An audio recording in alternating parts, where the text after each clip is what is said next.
Okay, good evening. We're going to be diving back into the art of the deal tonight, which I'm looking forward to.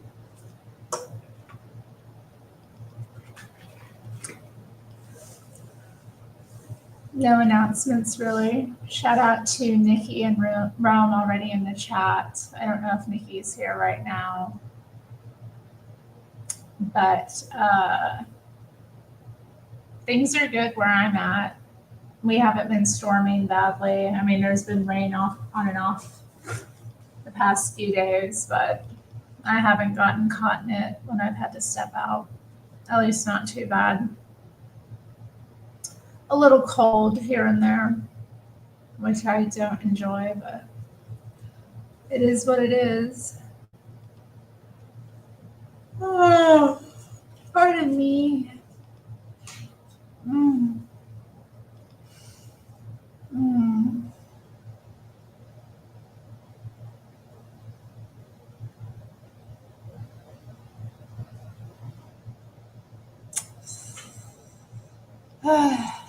Okay, let's dive in. So last we were reading about the USFL, I guess the United States Football League or something that he was a part of.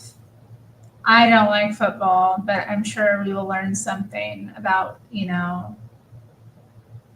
art of the deal with this. I've been reflecting on this book a bit.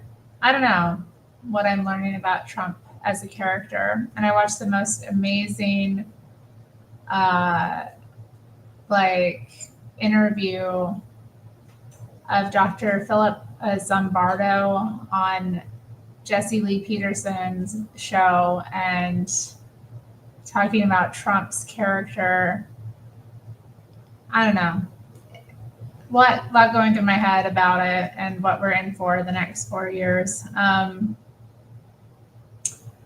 Terry was up late last night. She was. Not too bad though. I did, I don't know. I got off, I think by one something. Not too late. We didn't hit closing time at least. um,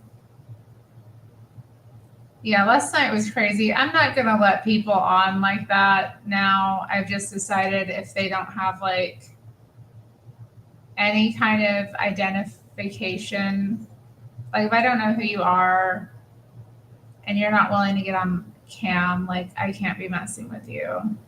Like if I know who you are and you're not on cam, okay, but you are looking miserable towards the end with all those beta males. Lol, except Greg. Yeah, Greg's no beta. Well, who else was on with me? I don't think Mr. Matt is a beta. Who else was on? Mayhem Studios? I no. Frederick was on. Gave them a chance and they smoked it. But there was a lot of craziness on last night's stream, and if you want to view it, you got to be a channel member because I put that on, yeah, membership only because I don't want to be messing with that. Tommy, we wish Tommy well, but yeah, Tommy is a bit difficult for me because he's always going and he kind of dominates a bit and he doesn't really, I don't enjoy his conversation. Mayhem's having my daughter though. Y'all are terrible. Okay. Well, okay. So yeah, if you want to see the chaos that erupted last night and hear some nice racial slurs and to see me like utterly devastated by the meanness. They were mean. They were being mean. They'd come back here and we're in private chat and we're calling me things, calling me words I'd never heard. And yeah, I didn't like it. Why he black? Tell me. He black says, you want to know the answer to why Jesus did not call himself God? I know, Anna needs to shut the Nobody gets a word in. They did. They called me that. He black. Just because I had some black guys on my panel? Is that right? And even and even if somebody is, be respectful. How about a little mutual respect in the house?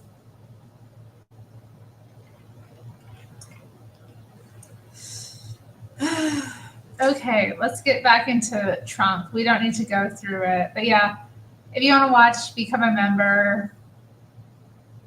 Everybody likes Snickers. He black. That's true, he black, because they're obsessed with it. Terry Death paying the toll. Dang.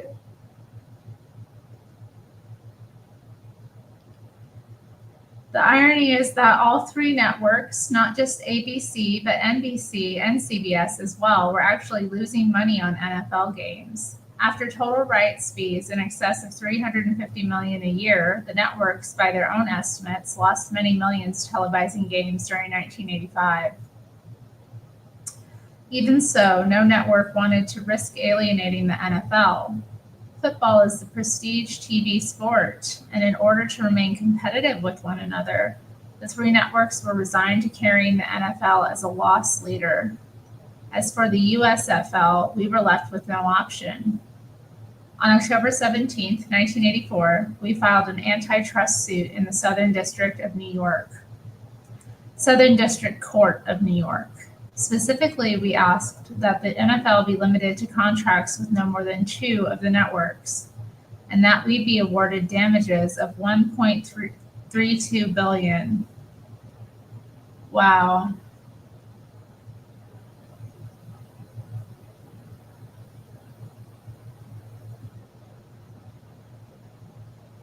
I get what you're saying, he black.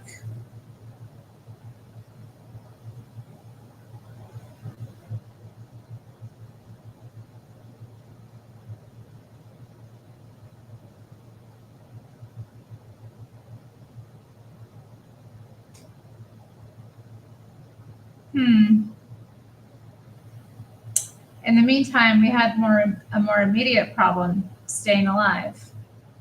On January 3rd, 1985, the USFL held its third draft of college seniors.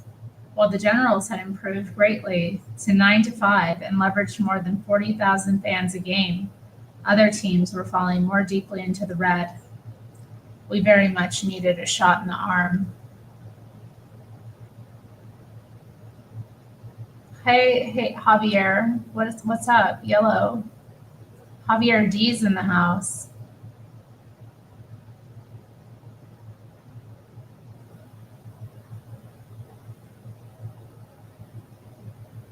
Gizmo's in the house. Dang. My own solution was to go after the best and most exciting college senior. There was little doubt who that was. Doug Flutie of Boston College was a lock to win the Heisman Trophy. In his final game playing against the University of Miami on national television, Flutie capped his career by throwing a laser second, or I'm sorry, I'm not reading well, what the heck? Let me,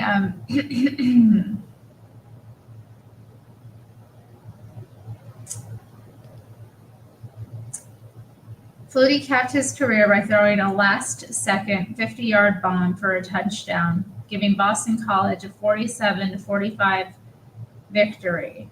Very quickly, the pass became one of those instant replay classics, transforming Flutie into an overnight sports legend. I must have seen the pass at least 24 times on various newscasts and sports shows. I also like the fact that Flutie had great media potential. He was good looking, well spoken, and gutsy, the sort of guy the press loves to write about. There were two minor problems. One was that the Generals already had a very talented quarterback named Brian Sipe. The other was that Doug Flutie stood just 5 feet 10 and weighed only 170 pounds. A number of scouts were skeptical that he could make it in the pros, where virtually every defensive lineman is 6 feet 6 and weighs at least 260 pounds. These guys are monsters. Whose mustache is it, Javier?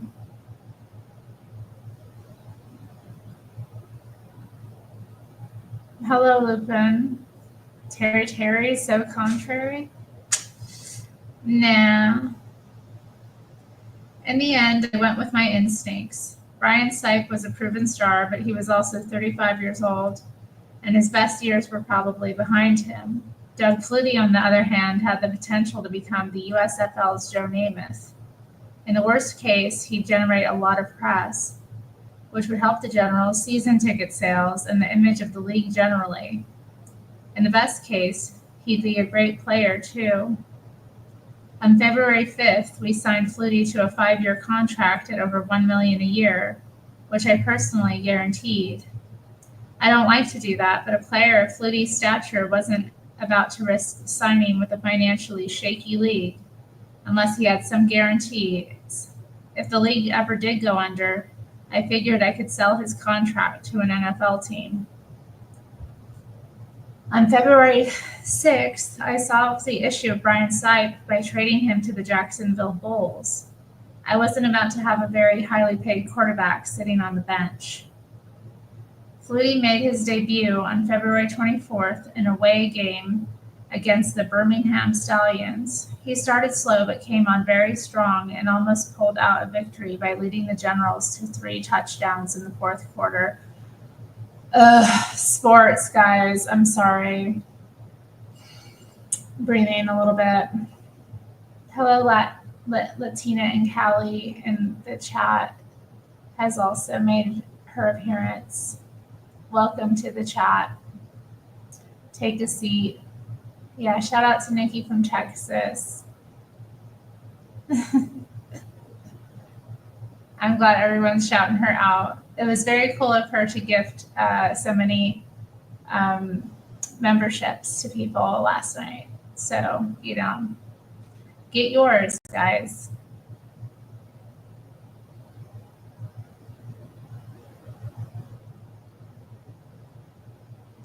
As for his box office value, it was even greater than I expected. The game was televised by ABC and drew a 9 rating, nearly twice what we'd averaged the previous season. 2 other notable events occurred that first weekend of the season, both having to do with quarterbacks. One was the opening game performance of a quarterback named Jim Kelly of the Houston Gamblers. Kelly threw for 574 yards and 5 touchdowns, proving that he was as good as any quarterback in either league. Unfortunately, the other quarterback news was not good. Brian Sipe, playing his first game for Jacksonville, suffered a separated shoulder, which seemed almost certain to end his season and perhaps his career. Oh, a separated shoulder. Jesus, that sounds awful.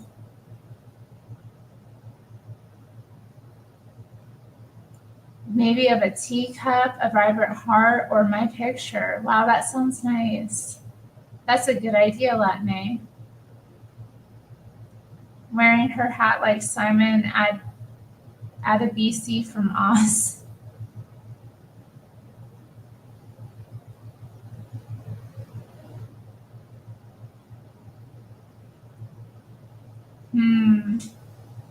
Yeah, it is kind of like that. Yeah, it was, I don't even know how many she bought last night. It was crazy.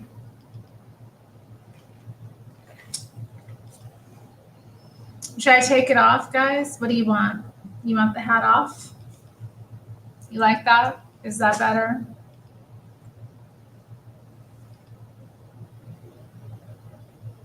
I don't feel so good about it. I don't feel like it's, Exactly right. I want the hat back on. Add the glasses while I'm reading. Well, hopefully it won't impact my reading.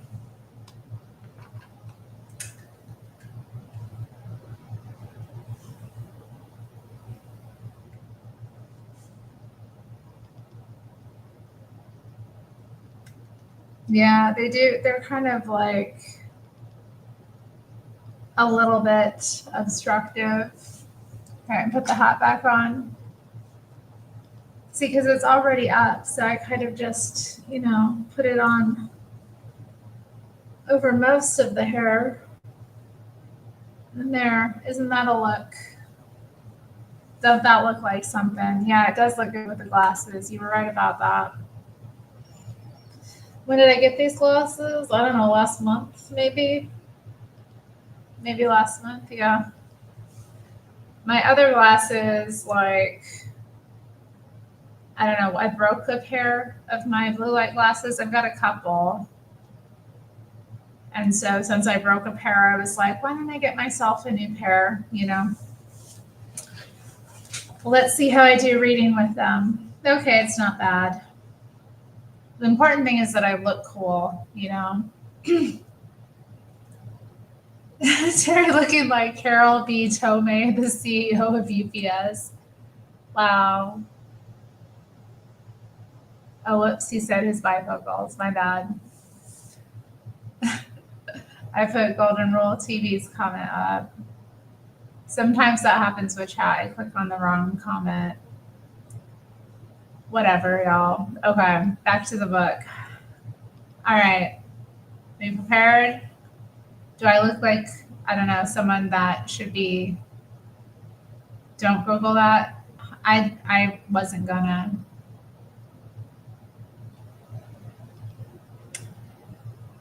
Okay. Man, Brian Sipe went through it this year. Like Donald Trump replaced him, sold him to another team, and then his first game he got a separated shoulder. Like, ugh. Bad year for Brian Sipe. On March 10th, we had our home opener against the LA Express. If I had to pick a high point for the USFL, it was probably that game. Over 60,000 fans turned up, anticipating a duel between the newcomer Flutie and the USFL's best proven quarterback, Steve Young. Both players put on dazzling shows, and better yet, the Generals came out on top. Flutie threw for the 2 fourth quarter touchdowns to give us the victory, 35-24. I have no idea what any of this means.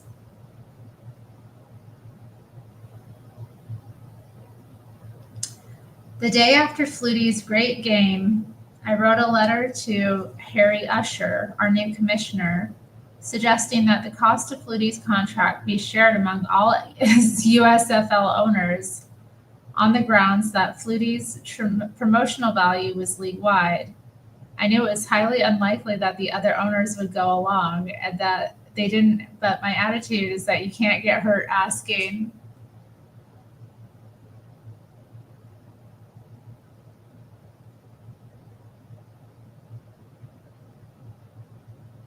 Dang.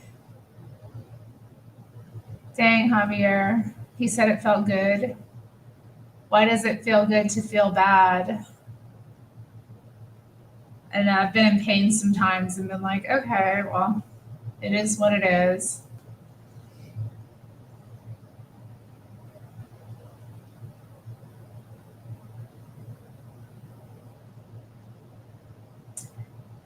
I mean, this is a pretty, like, this, I don't know, I think about this move.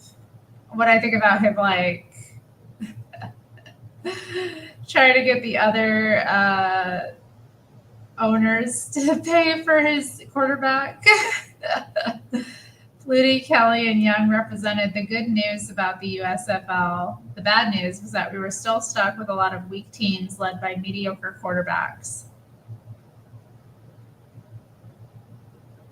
My worst fears about the consequences of having weak partners came true midway through our 1985 season. John Bassett was the owner of the USFL franchise in Tampa Bay, Previously, he'd been one of the founders of the ill-fated World Football League. From the very start, Bassett and I had been on opposite sides of nearly every issue, and specifically the move to the fall. I'd managed to bring the majority of my fellow owners over to my way of thinking, but Bassett never stopped fighting me, though he finally reluctantly did vote with the majority. Despite our disagreements, I liked him personally, and I felt sympathetic to his situation. On this Sunday afternoon in late March, it was widely known within the league that Bassett had cancer, that he was fighting for his life, and that his behavior had become increasingly unpredictable during the previous months. What I'll never know is whether Bassett's illness affected his judgment that day. In any case, Bassett agreed to be interviewed by ABC announcer Keith Jackson, who began by asking what he thought was wrong with the USFL. What followed was a tirade. Oh my God, I'm scared. Before a national TV audience, Bassett viciously criticized the concept of moving the USFL to the fall. He called the league its own worst enemy. He said that the USFL was guilty of mismanagement and virtually every other horrible sin he could conjure up. I caught the interview on a TV monitor in the press box, and I couldn't believe what I was hearing. My first thought was that Bassett would make a great witness for the NFL in our antitrust suit. My second thought was that he was just a terribly frustrated man, thoughtlessly venting anger. Oh, hello, Mayhem Studios. He says, hey there, beautiful Terri. Aw, thank you. Do you like my get up? They weren't so happy. They asked me to put the glasses back on. Thankfully, they were here at the desk. Oh, dang, Javier. Javier went go through it today.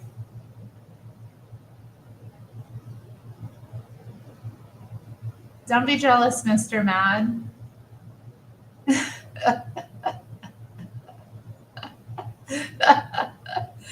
Just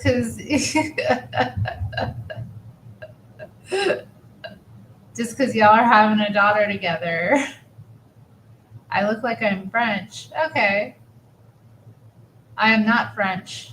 Yeah, I thought I was.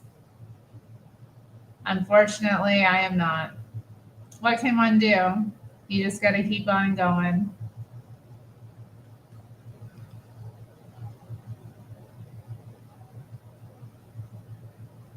If any one person had the potential to offset the damage wrought by Bassett and our other weaker owners, it was probably Harvey Meyerson, the attorney we hired in the middle of 1985. To take over our antitrust case.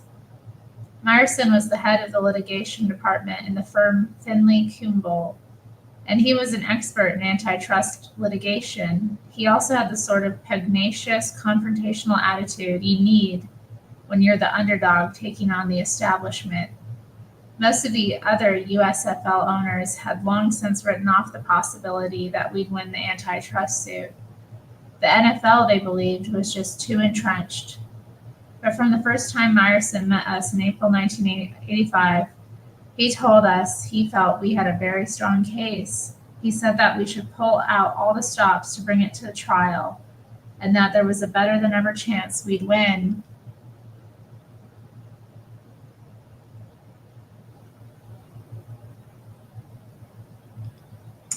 In the meantime, one bright spot amidst all the USFL's troubles was the fact that the Generals, and specifically Herschel Walker, were playing so well.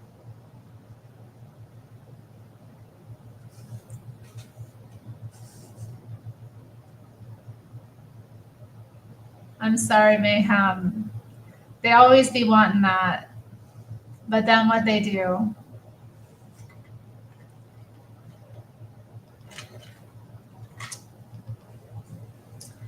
For the first 2 weeks of the season, Herschel simply wasn't being utilized. He'd call me up in my office, depressed, and say, Mr. Trump, I can run over these guys if they just give me the ball.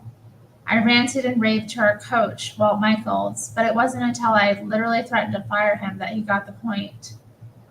In the 7th game of the season, Herschel was finally let loose.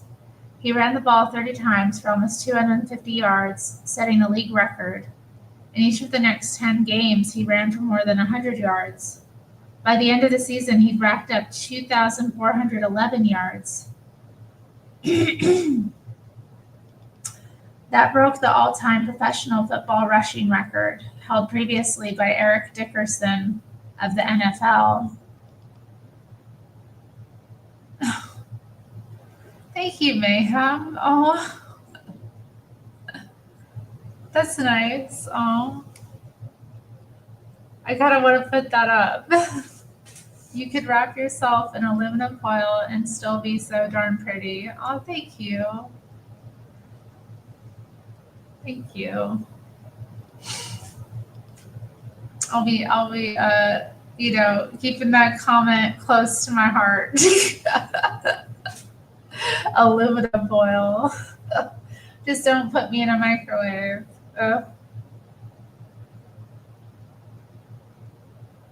Yeah, it's cold. What is cold? It's relative. It could be colder. There are people in much colder weather right now than me, but I'm finding it a bit chilly. But you know what? I went and stepped outside just wearing this today. I don't even think I had my hat on at the time. So, and I did okay. I didn't freeze. It was like, 3 o'clock? It's probably in the low to mid 50s.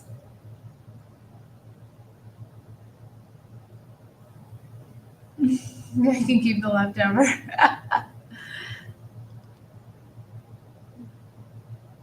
Okay.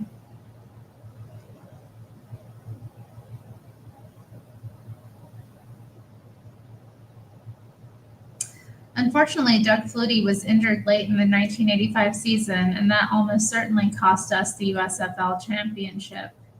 In the playoffs, we lost by 3 points to the transplanted Baltimore Stars while Flutie stood on the sidelines. In February 1986, we agreed to reduce the number of USFL teams from 14 to 8.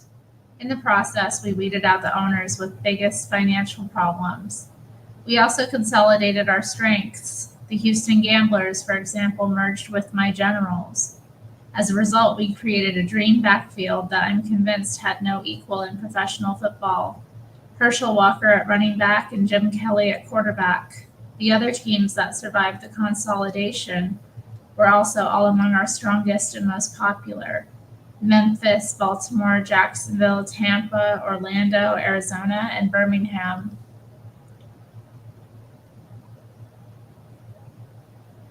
He says, I try to never leave the crib, Mr. Mad. 43 degrees in Arkansas. Oof. It's chilly outside, grumble. No. Yeah. Well, yeah, I ordered some food today, so I had my groceries delivered and I ordered some food. So, in fact, I'm kind of craving it right now. I've been wanting to, I keep thinking about going and grabbing it and having a bit more of it. I may take a break, when we get through a bit more of the book and eat a bit more. Because I actually didn't eat much of it. I thought I was going to eat all of it earlier, but I didn't. So probably could keep going. Okay. Venti ways.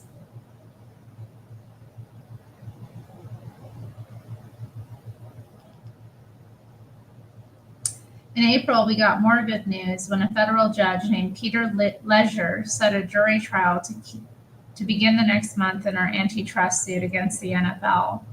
That ensured us a verdict before the start of our first fall season. If we won the suit, we'd be in great shape to launch. If we lost, I considered it highly unlikely that the USFL could survive, but at least we'd finally be able to cut our losses.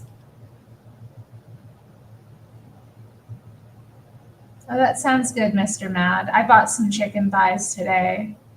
Gonna cook them maybe tomorrow. Maybe the next day, I'm not sure. It will depend. But yeah, I'm looking forward to that. Who told you one of your favorite colors is black? Me? Who told me? No one told me.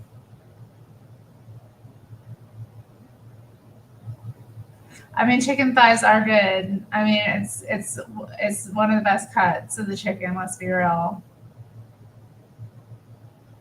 Yeah, I tend to eat once a day or like one meal a day. Maybe have a snack as well. But yeah, today I ate kind of late, and I don't know. I could still eat some more. I didn't eat that much.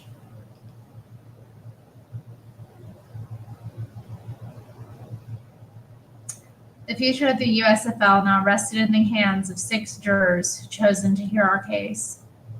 The jury system is designed to ensure the fairest possible trial. The problem is that a pool of randomly selected jurors isn't necessarily qualified to make judgments on complicated issues. Sometimes that isn't bad, particularly if you have a case that's weak and a lawyer who is very persuasive. The problem is unpredictability. You can have a great case and come out a loser, and you can have a terrible case but come out a winner. We got to present our side first, and very quickly a consensus formed in the courtroom that Harvey Meyerson was beating the living daylights out of the NFL. He put Commissioner Pete Rozelle on the stand and almost literally took him apart. For 26 years, Rozelle had been running the NFL very successfully and very smoothly. Of course, you don't have to be a genius to run a monopoly. Put the same man up against a tough competitor, and it may be a whole different story.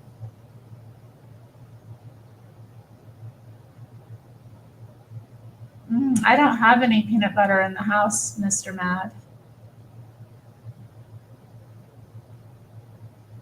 Oh, Golden Rule TV, aren't you a bit old for such content? I mean, really? Watching Andrew Wilson just destroy this dumb 304. She's already destroyed. What is the purpose of watching some guy like make her look stupid? I don't understand. Like, what is the purpose of the content? I thought you were watching me read Donald Trump book. But you want to listen to these like dorks pick apart women who are lost. I don't get it. Hello to James's Life Talks. Mr. Matt says he drinks 10 pounds of water a day. I don't drink enough water. Hi. Yeah, it is. They're betas. Yeah, Gizmo. It's so beta. It's like, okay. And it has all this, like, I don't know. It just seems kind of like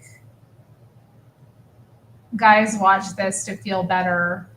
I don't know. Like, yeah, it's like hope content.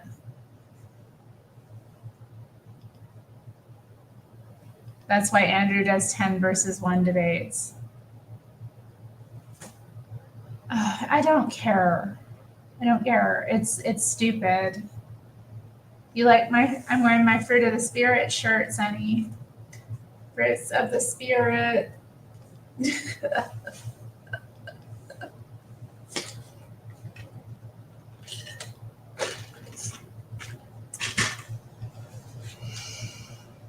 Okay.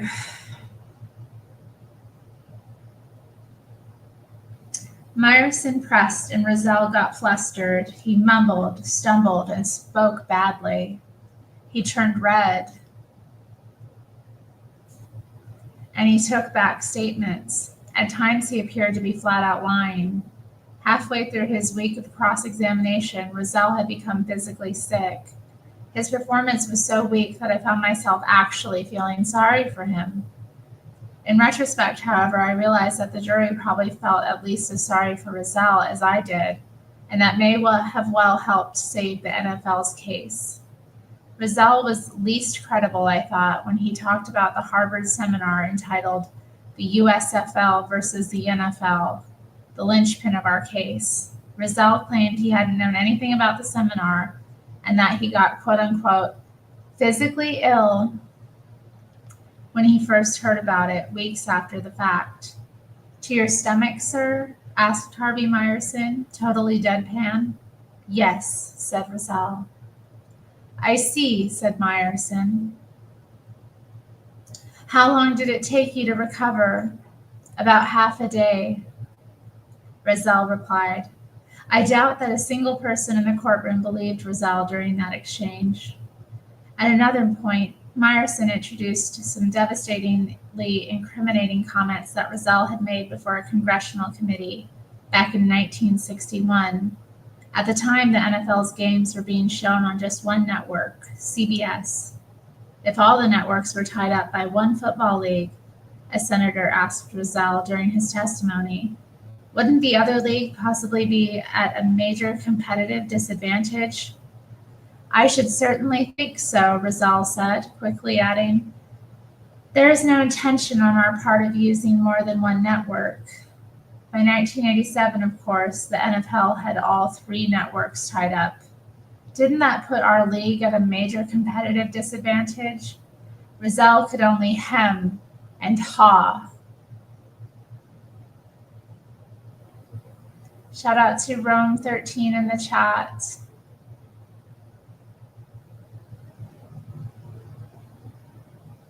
Are you serious, Mr. Mad? Wow. That makes me feel like I should drink some water.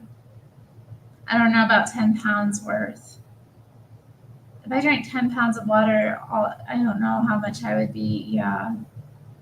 You'd just be going in and out of the bathroom all day, wouldn't you?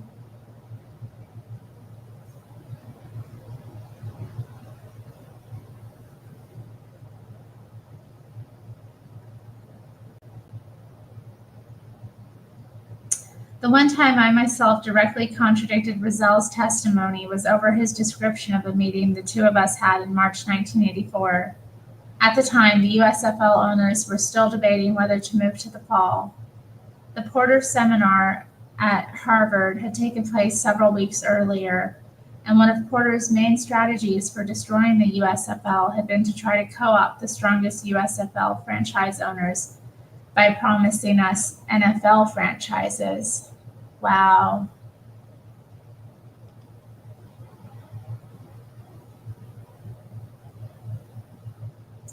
At Roselle's suggestion, I rented a suite at the Pierre Hotel for a meeting on March 12th. I like to keep every option open in life, and I was certainly interested in what the commissioner of the NFL had on his mind. Roselle testified at the trial that during our meeting, I told him I was interested in purchasing an NFL franchise and that I'd get out of the USFL if I could get into the NFL. It was ridiculous on the face of it. I never had any interest in owning a football franchise outside of the New York area, and I had long since determined that neither of the two New York-based NFL teams, the Giants or the Jets, was up for sale. What really happened at the meeting is that Roselle tried to woo me, plain and simple. He said he'd considered me a good candidate for an NFL franchise, whether it was the Generals, through merger, or an NFL team, which he said he could help me get. In return, he said he wanted two things: that the USFL not move to the fall, and that the league not bring an antitrust suit against the NFL. Hello, Michael Lionheart. Michael Lionheart's here, guys. Oh, wow. Michael Lionheart.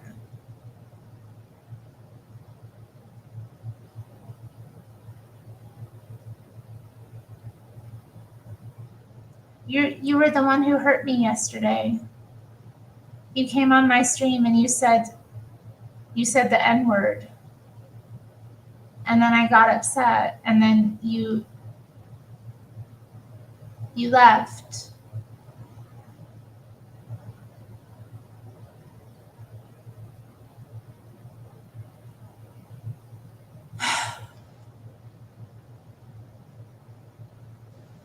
Last night was very difficult for me, you guys. I was really hurt by some of y'all's behavior. There were just so many guys coming to my stream to I don't know what, mark their territory or something, and I don't know. smash my toys and pull my pigtails or something.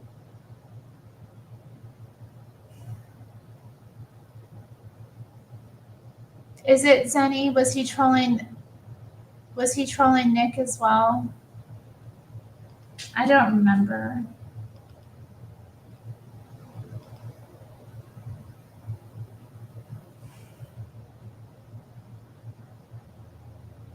Terri Strange shouldn't stream with drunks. Well, how am I supposed to know if somebody's a drunk or not?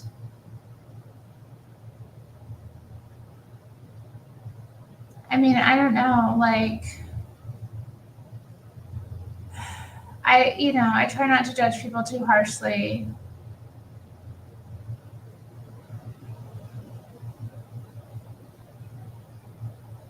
If they are drinking on a stream, then they are drunk. Yeah, you're probably right about that, Zenny. What do I do? Kick them at that point? But I don't know. Mr. Mad drinks. I don't have a problem with Mr. Mad. I mean, if he gets out of line, I'll just kick him. Or anyone else, you know. But yeah, it is hard to navigate, and I don't know. I don't want to be too mean.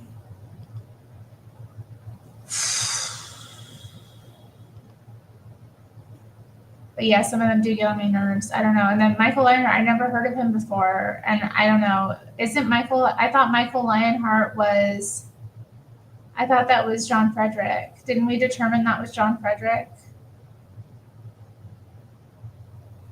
A degeneracy pass. Oh, Zenny, please stop judging me.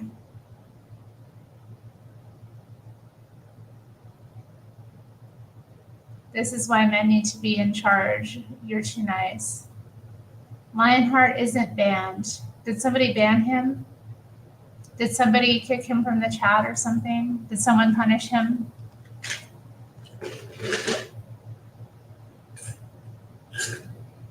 I think it was too, because when I was like, all, I can't believe John Frederick would treat me that way. He was like, no, Terri, I'm not trying to do anything to your channel. And it sounded like him.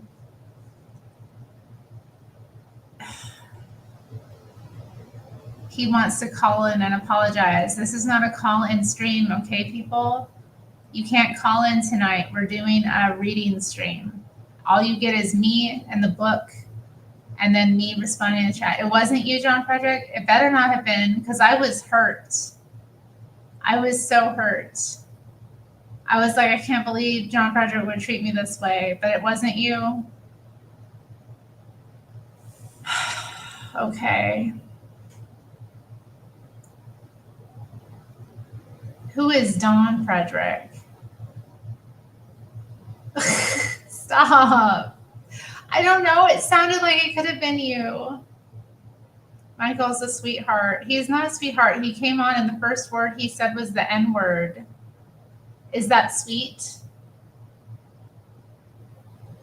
That's not sweet.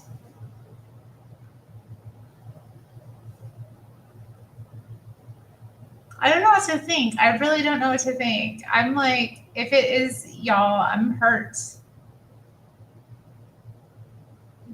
I don't know what to believe though.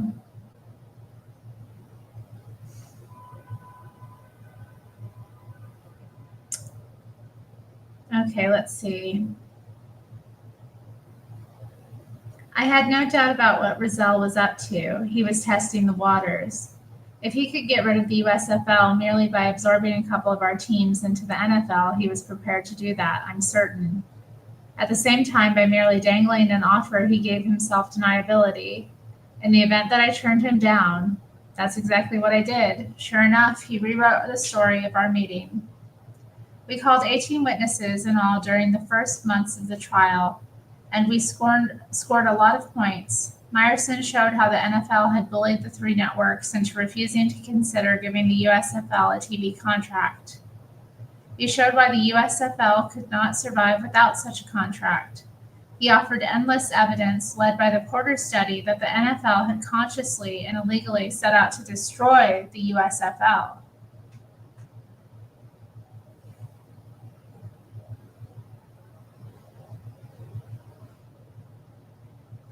I don't hate people that say the N word. It's not that I hate them. I'm not in a hateful mood, but I feel, or I'm not hateful about that. I just feel like, it's a word that,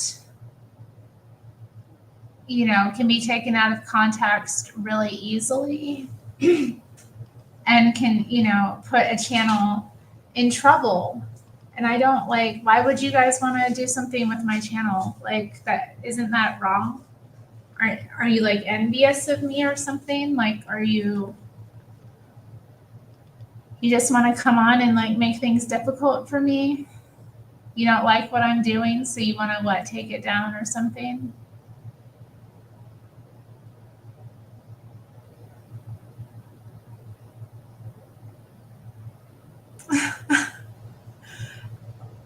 I don't know. I didn't know John Frederick. John Frederick's rewatching it. John Frederick. It wasn't you? Okay. If it wasn't you, then I believe you. Yeah, it was disrespectful.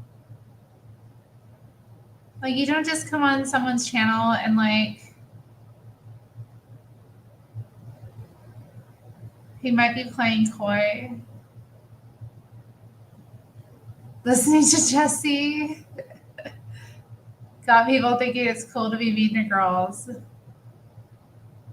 Oh, it's a terms of service problem, says James Life Talks. Yeah, I think it is too. And I don't really like it. It's pointless, and getting the private chat and like telling me not to talk to, N words or whatever. And like,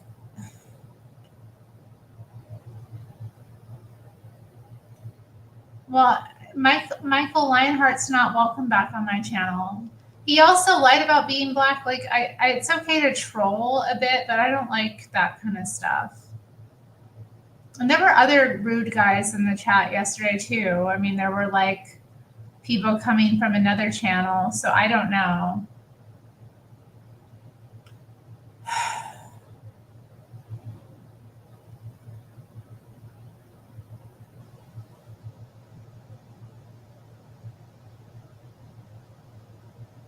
Stop giving him attention. It's what he wants. Move on.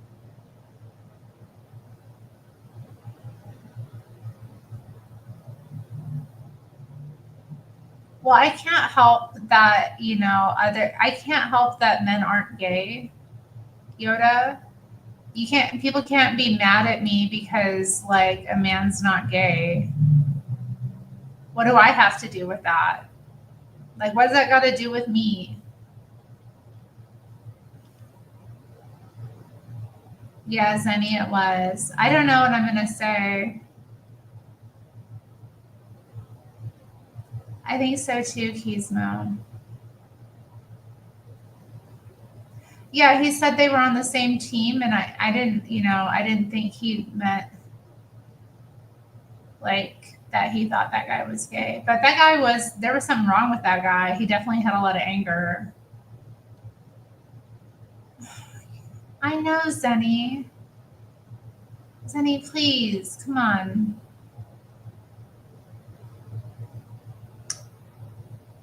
Like, either I'm too permissive or I'm too authoritarian. Like,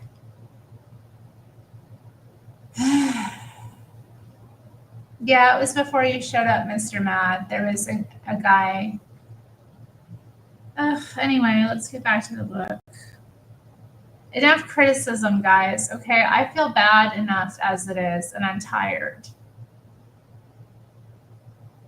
I'm tired.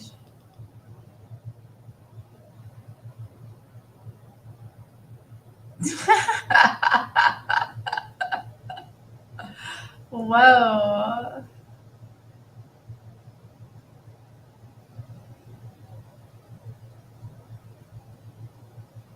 My channel is not completely free speech. I'll kick somebody off. I kicked people off last night. This place is a mess. Zenny. Why does Zenny have to make me feel so bad?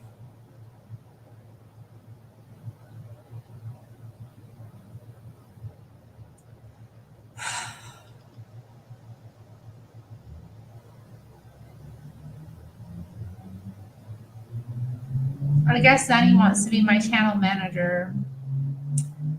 I don't know.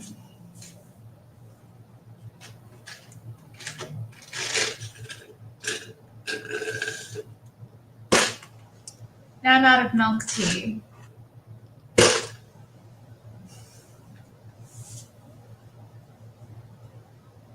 That's true, Mr. Mad. It's a new day. It's a new dawn. It's a new life, right? Okay.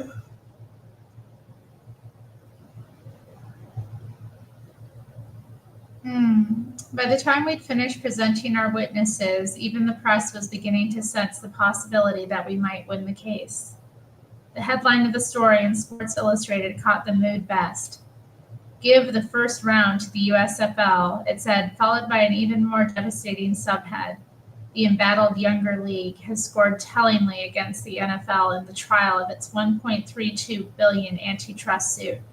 Now the NFL has the ball. Looking back, I think our strength may have backfired, just as the NFL's weakness ended up prompting the jury's sympathy. Myerson's style, the silk handkerchief in the pocket of his perfectly tailored suit, his theatrical way of speaking, the methodical relentlessness of his attack may have come off as too aggressive and too slick. By contrast, I think the NFL came off as the beleaguered underdogs, like Rozelle, who became sick and was so unconvincing during his cross-examination. The NFL lawyer, Frank Rothman, was so weak and ashen-faced the last days of the trial that everyone, including me, felt very bad for him. Many didn't even believe he would be able to finish, and in fact, he was rushed to a hospital for a major operation shortly after the trial's conclusion. I believe Rothman's troubles elicited further sympathy from the jury. I was part of the problem. As a witness, I was well-spoken and professional. I think very much a contrast to Pete Rozelle. But that probably played into the NFL's hands. This is so funny how he's spinning this.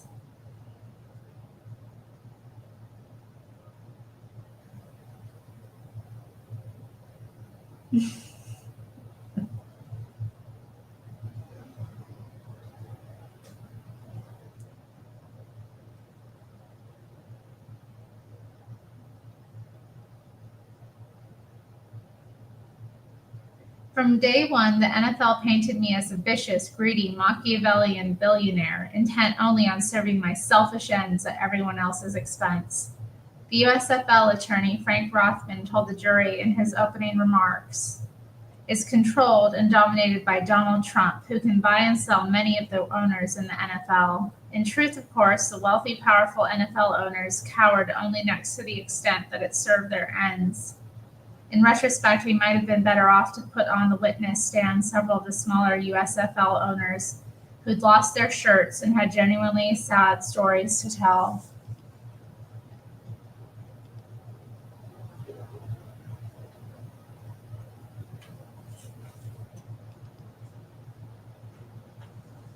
The other way the NFL beat us was in pure public relations. I've got to give this to Rozelle. He's always been great at promoting his league.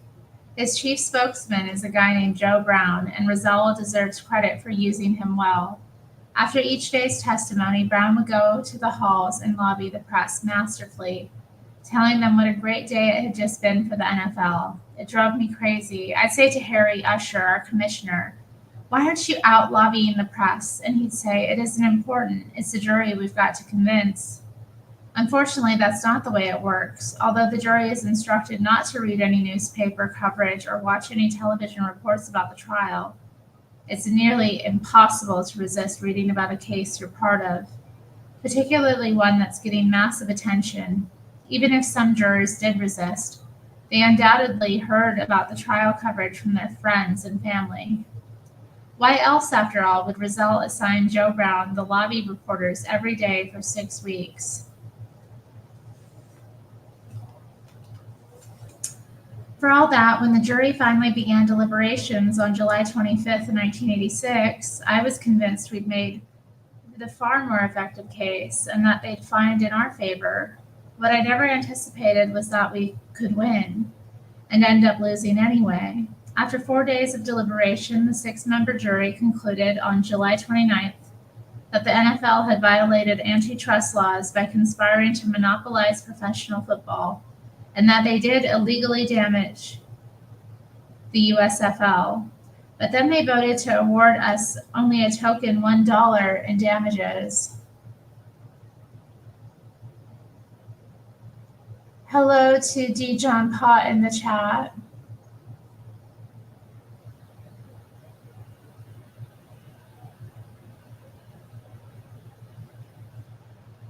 It was a hollow victory. Without damages, the decision had no teeth, since the NFL didn't get punished for breaking the law.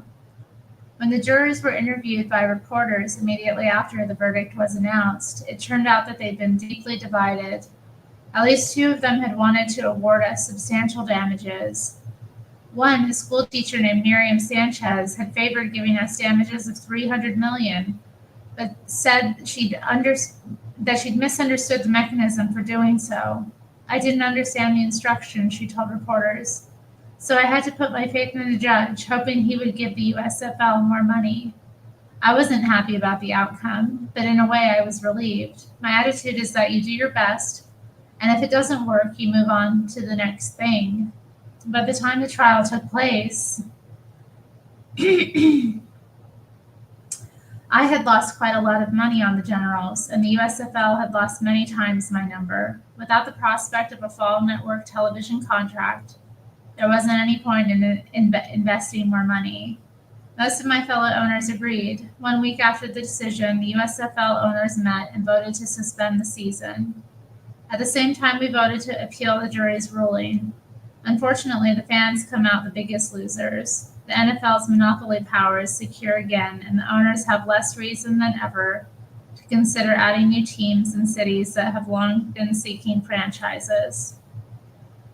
Meanwhile, the best USFL players have been picked up by the NFL teams. Herschel Walker was signed by the Dallas Cowboys. Because I personally guaranteed Walker's contract, he could have collected $1.2 million from me for each of the next 6 years and never played football.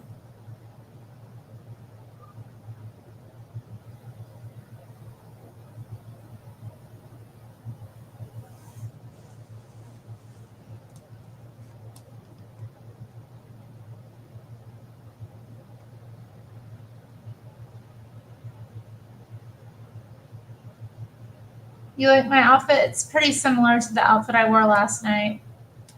An oversized t-shirt, a mesh top underneath, and some pants and cozy socks with my Tevas on over them. Tell us about your glasses. There's nothing to tell. I wear them when I'm working. When it's dark out and, my computer is very bright and harsh on the eyes, it helps to alleviate strain. Because I got to be reading and stuff. Reading and typing and whatnot. You think they're flattering? Thank you. I like them. I've always, enjoyed a nice frame. Accessories are important, they add to the fun of an outfit. They give it, flair. It's like your own flair, What about my rings? You like this ring? What about this one? This one's a spoon ring.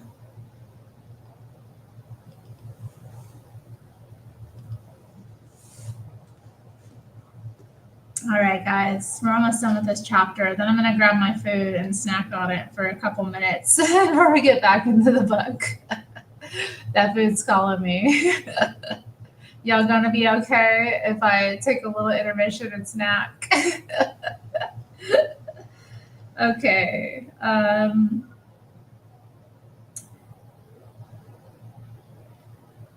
But Herschel's a competitor and the money was secondary. As it turned out, I made a very good deal with Dallas. They could have refused to pay for his big contract. But figuring that Dallas was under intense fan pressure to sign Herschel, I told them I was interested in letting Herschel go only if they picked up the full cost of his contract. Sure enough, they agreed. It was good for me, it was good for Herschel, and it's even turned out to be good for Dallas. Herschel joined the team in August, and although he had virtually no time to practice, he finished the season as the Cowboys' leading combined rushing and receiving yardage gainer. Whatever the hell that means. I ain't going nowhere. No, I want to eat a little more food. I'm hungry. Jim Kelly also immediately became a star as quarterback for the Buffalo Bills. Freddie Gilbert, one of our defensive linemen, went to Atlanta and established himself as one of the team's best players. Even Doug Flutie, who everyone said was too small for the NFL, was signed by the Chicago Bears. Dozens of USFL players were signed to NFL contracts, and many have become stars on their new teams. Watching players like Herschel Walker and Jim Kelly play in the NFL does sometimes make me wish our league could have survived. I'm convinced that if the USFL had played last season, the Generals would have fielded one of the best teams in professional football. Not that I've ever given up entirely. I'm a big believer in comebacks, and the USFL is appealing this ridiculous verdict. In recent months, I've received numerous calls from a very smart, very persistent guy who is trying to put together an entirely new fall league. He wants me to take the New York franchise, and I'm seriously considering it. Woo.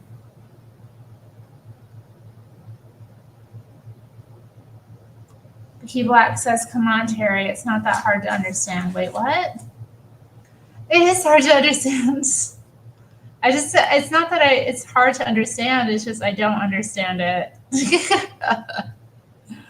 It sounds like he's a good player. That's enough for me to understand. Okay, guys, a brief intermission.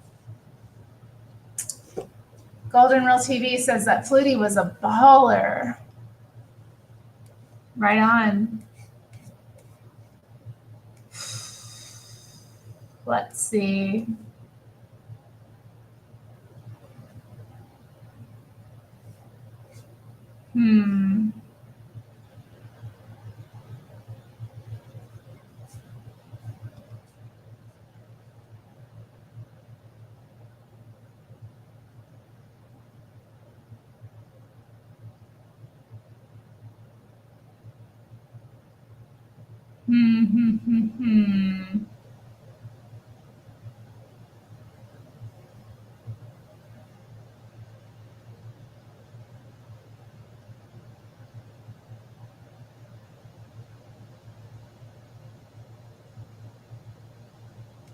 All right, why don't we we'll put on this nice interview while I go grab myself some drinkies and snackies, and then we can get back into the book. How does that sound?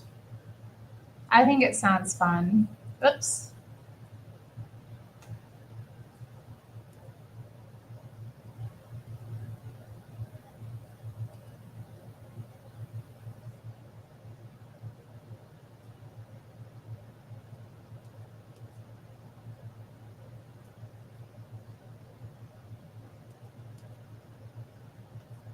Okay, how do I make it?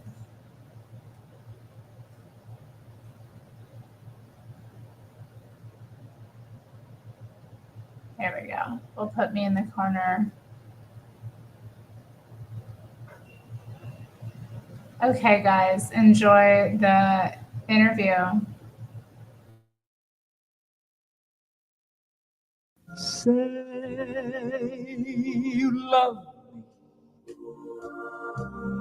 every waking moment.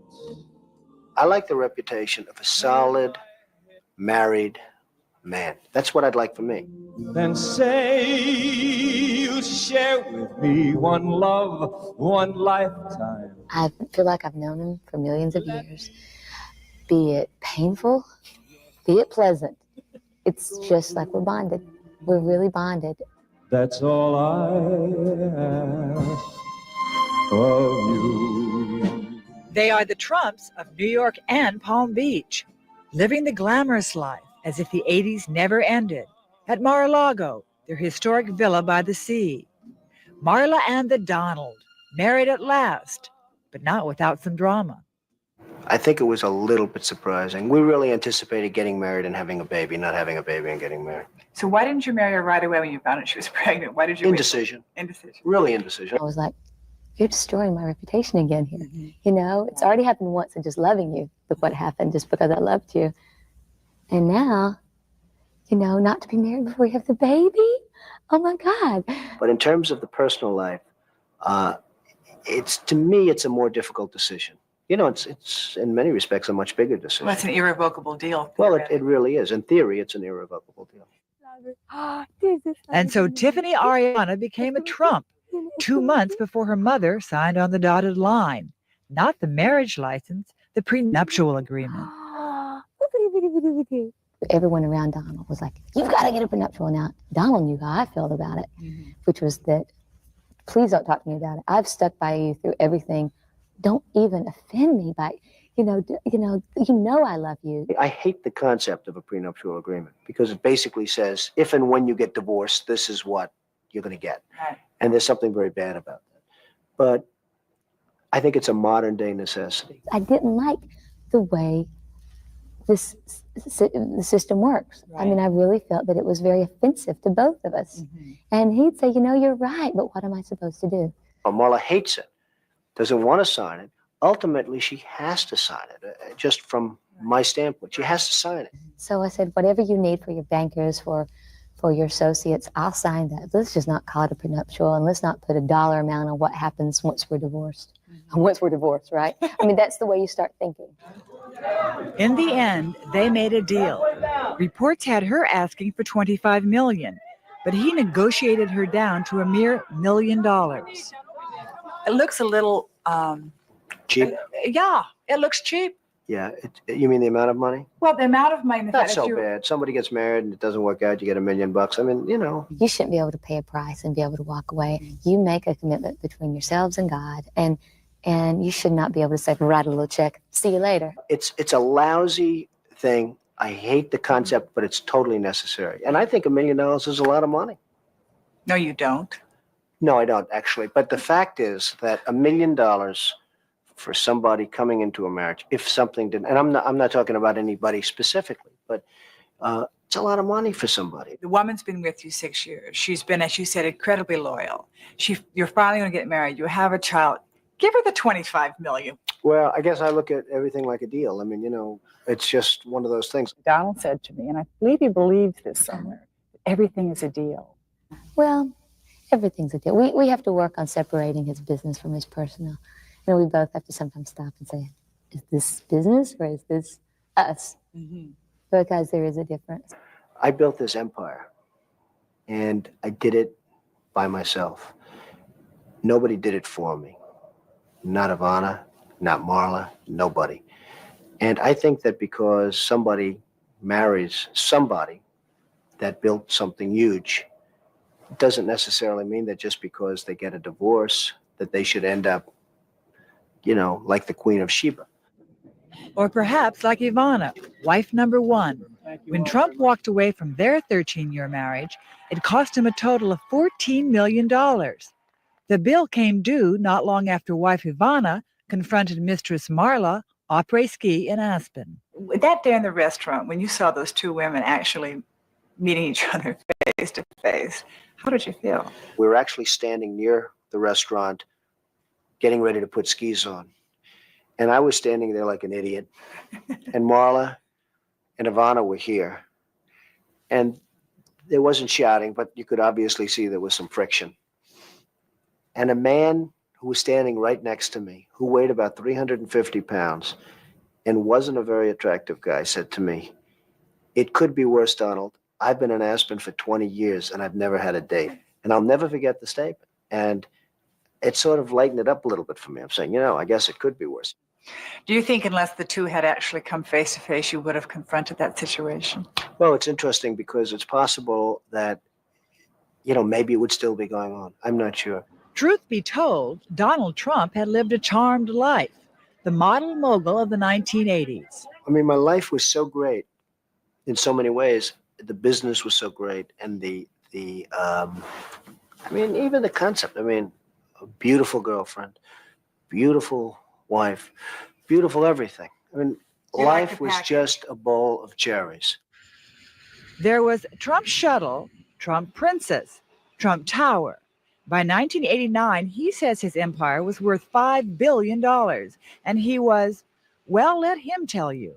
I was at the highest of all pedestals, the hottest in the country, the highest point. Everything I touched turned to gold immediately. Everything I did turned to gold, and life started getting boring. And then one day, the pedestal was knocked out from under me. And it wasn't just his marriage. At the same time, the Trump empire began to collapse under the weight of the recession.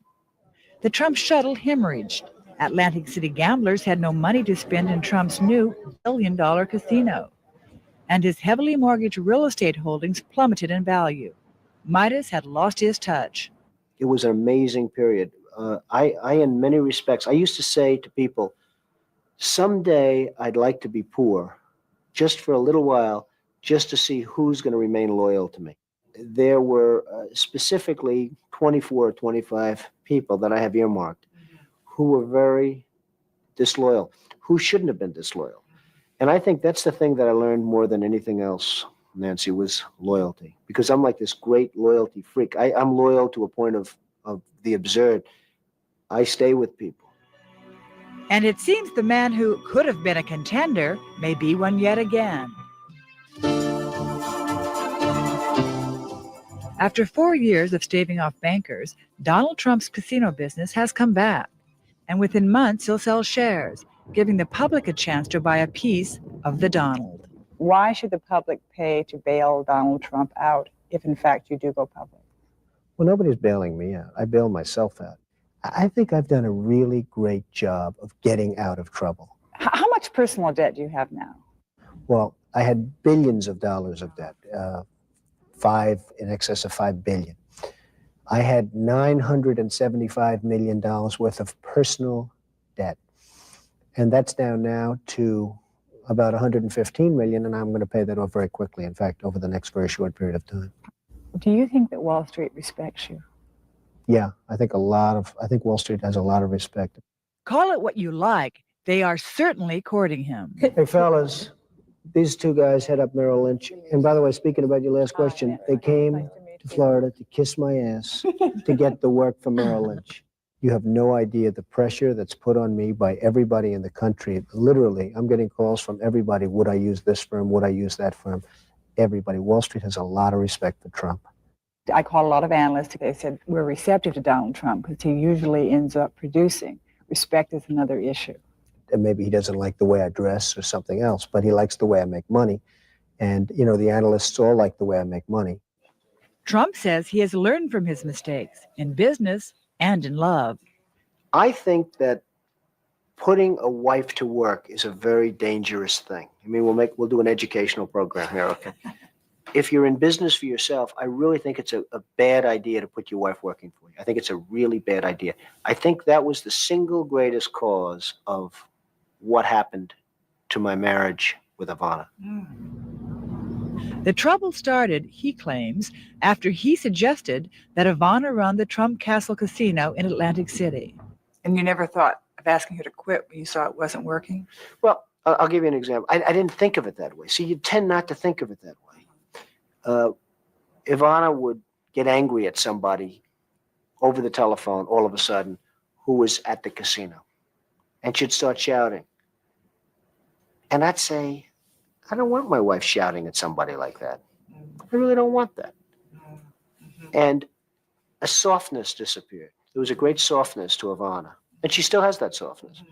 But during this period of time, she became an executive, not a wife. Well, you now are married to a woman and who would like to continue her career. Marla says she does want to have a career. There's a difference between having a career and working for me. You have said you don't want Marla to work. You actually said No.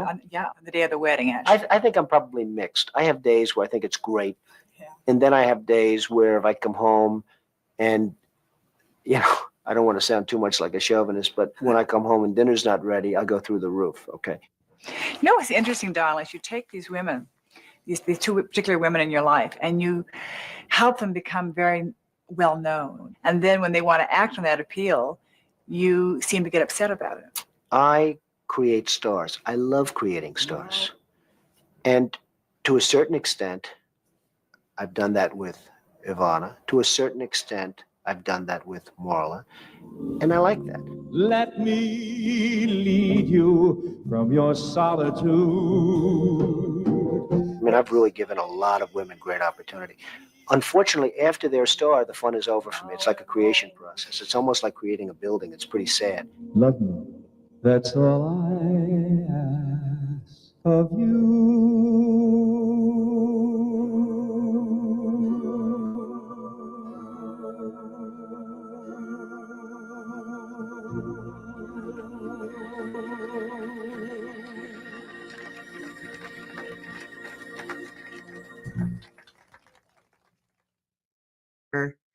to a sin that you and I both understand.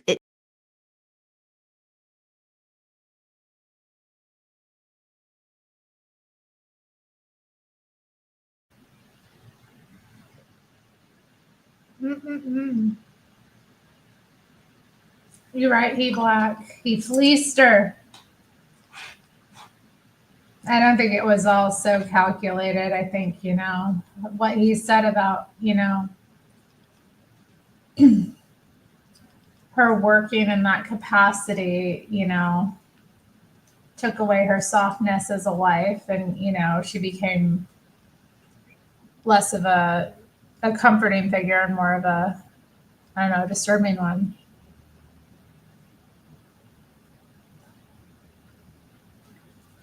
Did I ever hate Trump? No, I was never a Trump hater, John Frederick.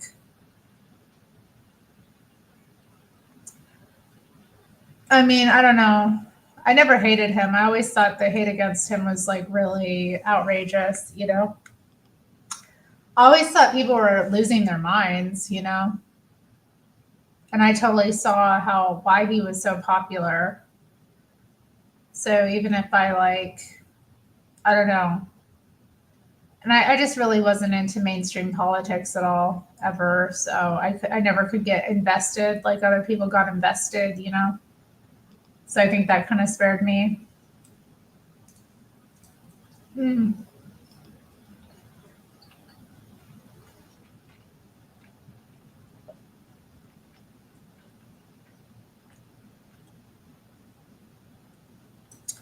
Who is Dan Bilzerian? Sorry, guys. This food was calling me.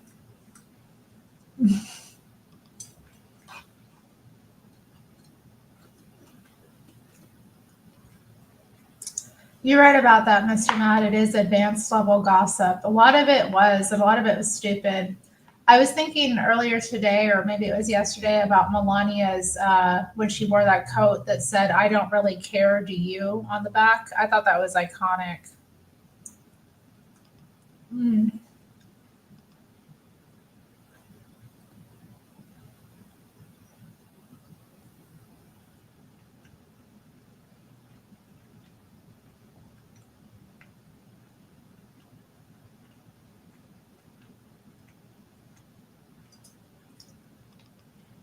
He's a based gambler.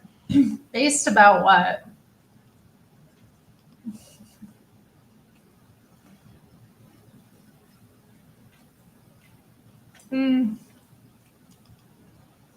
Sorry, guys.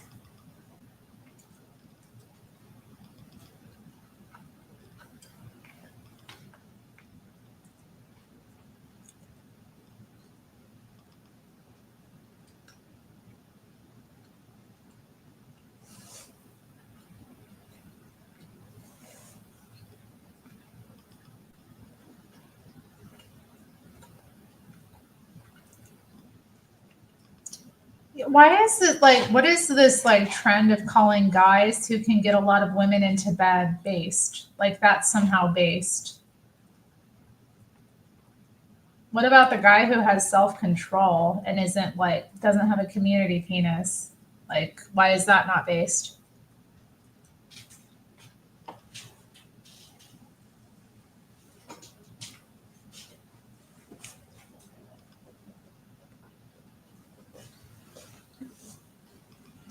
Okay. Check out this too. I've been wanting to get this. I've ordered it a couple of times, but they were out. But I finally got it. The spiced cider flavored sparkling water. It's so good.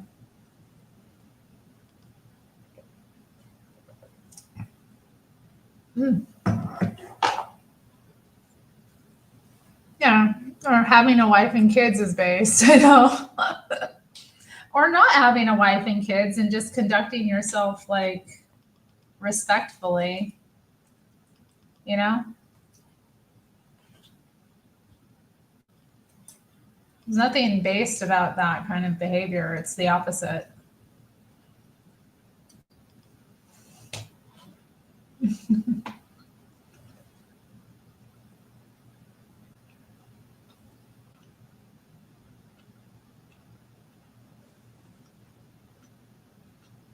I don't know what Harris Teeter is, but Whole Foods is where I got it. That's right, Sonny. It is. It's one of the fruits of the spirit.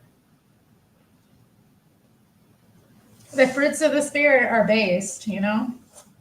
You see people having these things, you're like, okay, that person's grounded in the truth.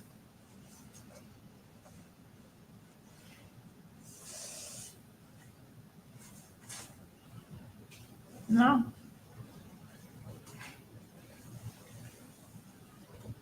Ow, ow, ow. Hmm.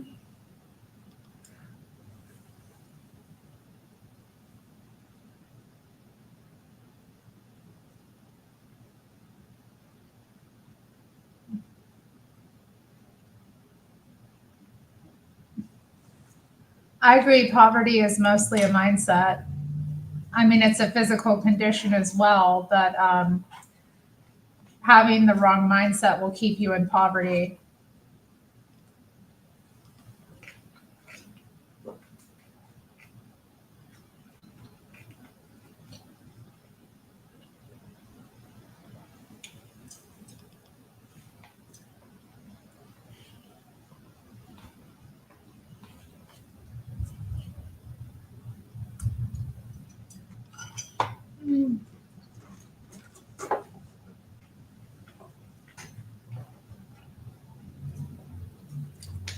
There's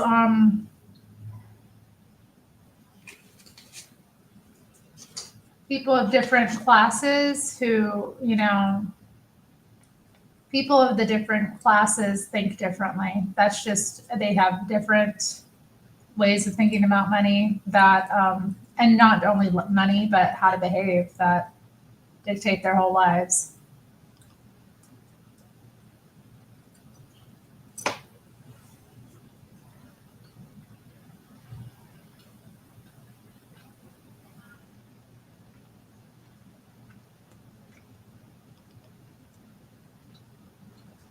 I don't want to finish this.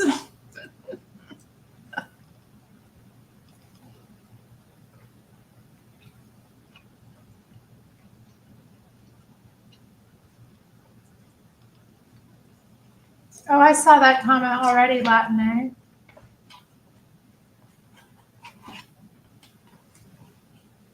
I don't think being temporarily broke is the same thing as being in poverty at all. Being not having funds is not the same thing as being in poverty.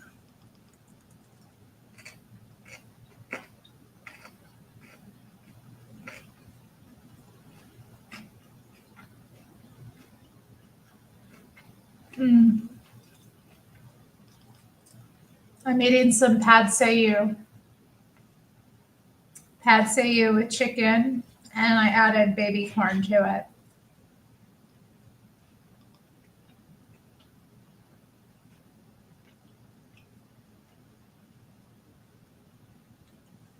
Yeah, I think Probably gonna have some turkey or maybe some ham.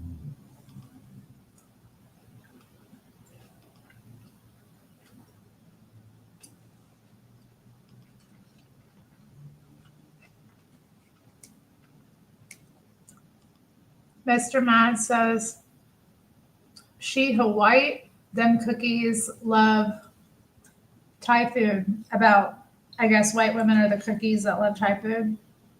And I do. And this place is exceptional. And they also do a happy hour special. So not bad.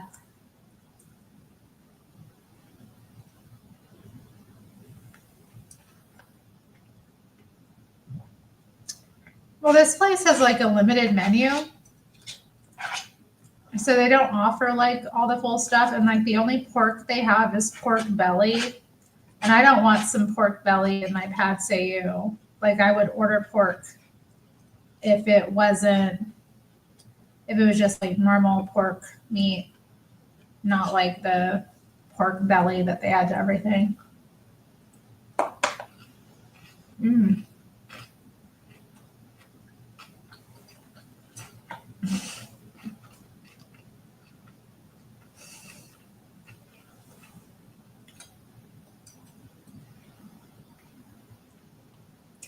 Now, men in the chat are singing the virtues of women from Thailand.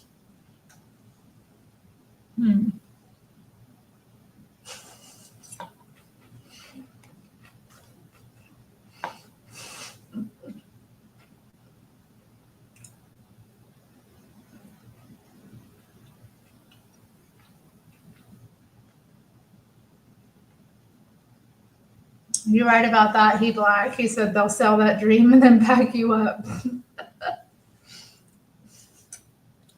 Yeah. Shout out to all the. I love when men think they're gonna go like to foreign countries and find women who aren't as devious as women here. Like, good luck.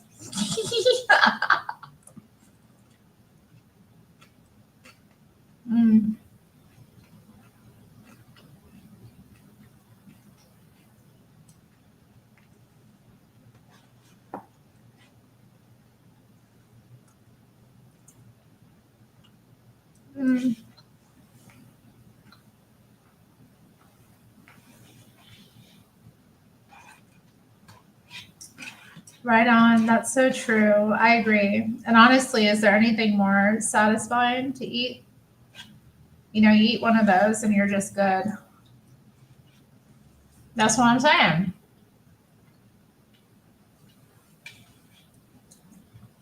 That's what I'm saying. Wherever you go, there you are.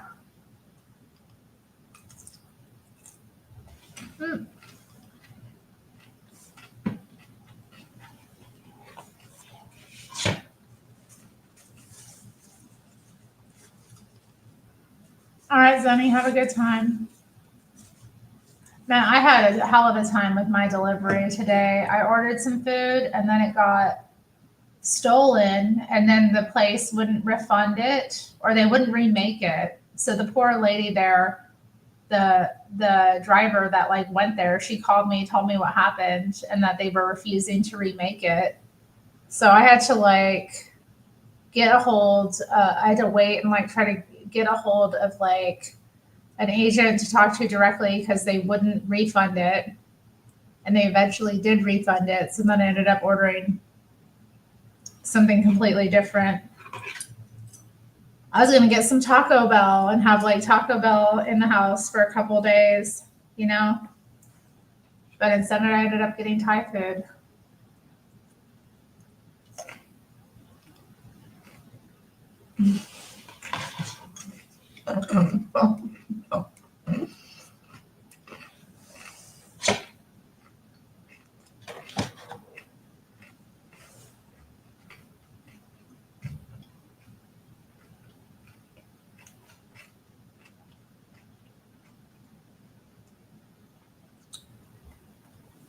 The lady said that the workers told them when she like went to be like, where's the order? They were saying that this happens all the times. Or all the time, excuse me.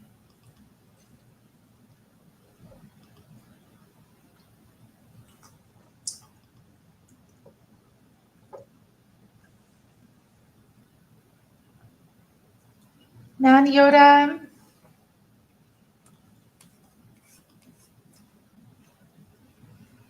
Yoda, I've been thinking about you. I got something to play for you.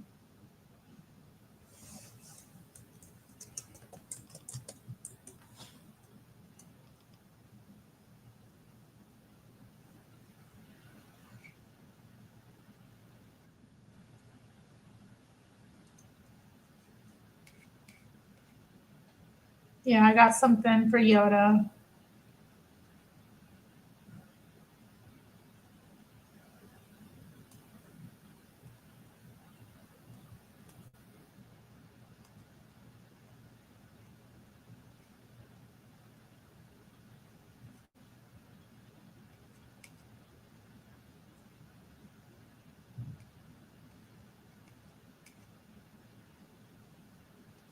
Y'all ready? You know what it is. This goes out to Yoda in the chat. Yo! Yo! Yo! Yo! Looks so good.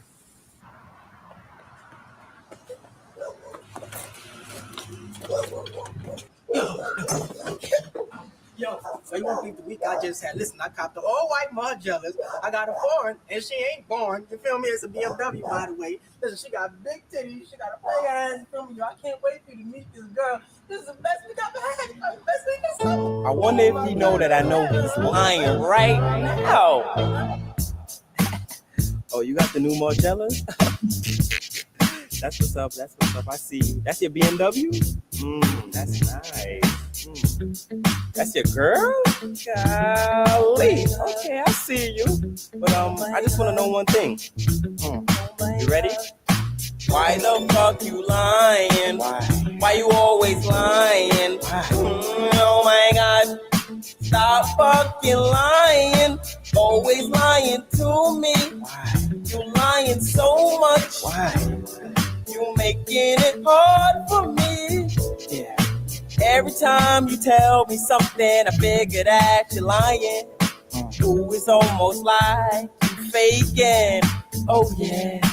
Yeah, I know you're lying, but you sound excited, and you know that I know that you're lying. Oh girl. Cue the rain. I got you. The rain, yeah. Turn on. A little bit more. Yeah. I'ma keep on lying to you. Yeah. Until you think it's the truth. Yeah. Now, girl, I know you fibbing. Ooh, you know you can't help it. You know what I wanna know. Why the fuck you lying? Why you always lying? Oh my God. Stop fucking lying. Always lying to me. Too much. Lying so much. You know. You making it hard for me. Baby, you don't stop. Why the fuck you lying? Okay. Why you always lying? You know, my God. Stop fucking lying. Always lying to me. And it's false. Lying so much. You making it hard for me. Yeah. I love when you lying like that. So I'ma keep lying like that. I love when you lying like that. So I'ma keep lying like that. Whether you lying, why the fuck you lying? Why you always lying? Oh my God. Stop fucking lying. Always lying to me. You lying so much. You know you making it hard for me. Just a little bit. Why the fuck you lying? Why you always lying? Oh my God. Stop fucking lying. Always lying to me. You lying so much. You making it hard for me. Why the fuck you lying? Why you always lying? Oh my God. Stop fucking lying. Always lying to me. You lying so much. I know it's not making it hard for me.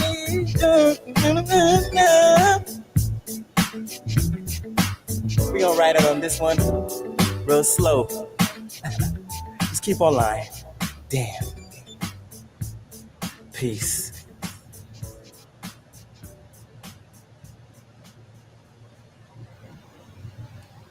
Wasn't that nice? Shout out to Yoda.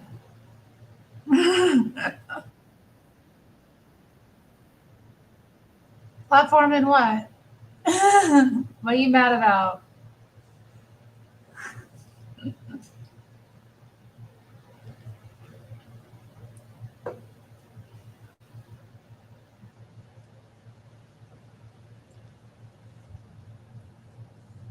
Well, it was fun, yeah.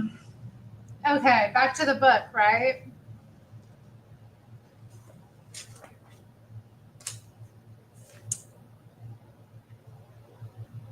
I'm not the kind of girl, Yoda, that does that kind of thing, okay? I never made any kind of arrangement of that sort. So stop it. Why the F you lying?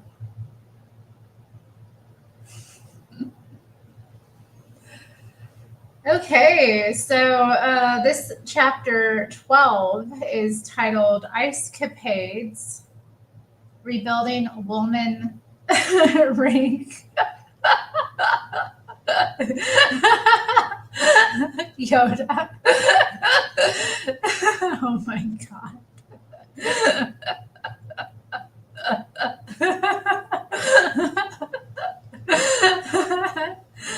Oh Lord, I'm sorry. That's too funny.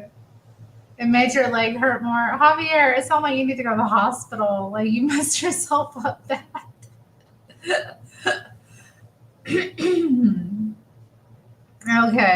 Okay, come on. I never had a master plan. I just got fed up one day and decided to do something about it. On the morning of May 22nd, 1986, there was a story on the front page of the New York Times saying that New York City officials had decided to start all over in their effort to rebuild the Woolman Skating Rink in Central Park. If everything went well, said the city, the rink would be ready to reopen in approximately 2 years. I couldn't believe it. First of all, there was no reason to believe anything would go well, much less everything. The Woolman Rink, built in 1950, had first closed for renovations in June 1980. The work was scheduled to take 2.5 years. Even that seemed like a long time to rebuild an ice skating rink. Coincidentally, in June 1980, I broke ground for Trump Tower, a 68-story skyscraper with 6 floors of shopping, thousands of square feet of office space, and 263 residential apartments. 2.5 years later, we completed Trump Tower on time and on budget.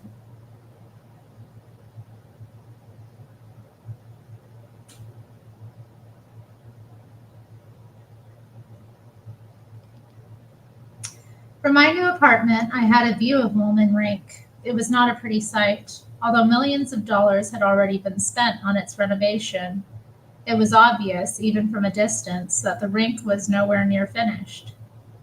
3 more years passed, millions more dollars were spent, and things just got worse. So bad, in fact, that on this May morning in 1986, the city felt compelled to announce it was starting the whole process over from scratch.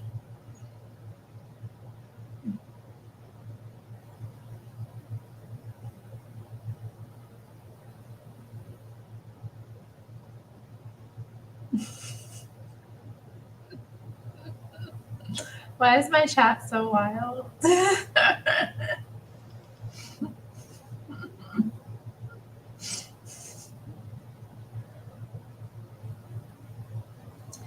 3 more years passed, millions more dollars were spent, and things just got worse. So bad, in fact, that on this May morning in 1986, the city felt compelled to announce it was starting the whole process over from scratch.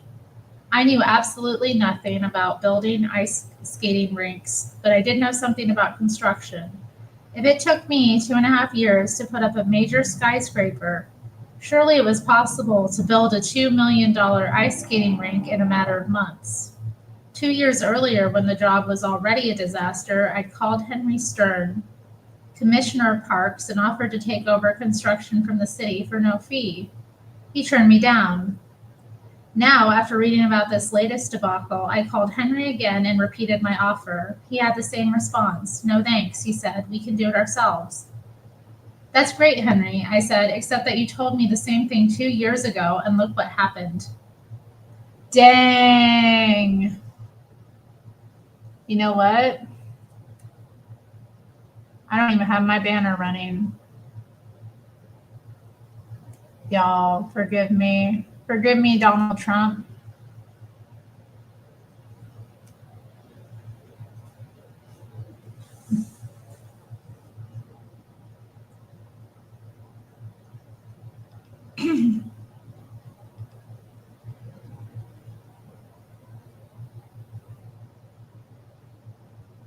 I decided to write a very strongly worded letter to Ed Koch, the mayor of New York. I was appalled by the city's incompetence. I genuinely felt I could get the job done, and I believed the rink was something hundreds of thousands of New Yorkers, including my own children, had the right to enjoy. Whatever anyone may think, my motive was that simple.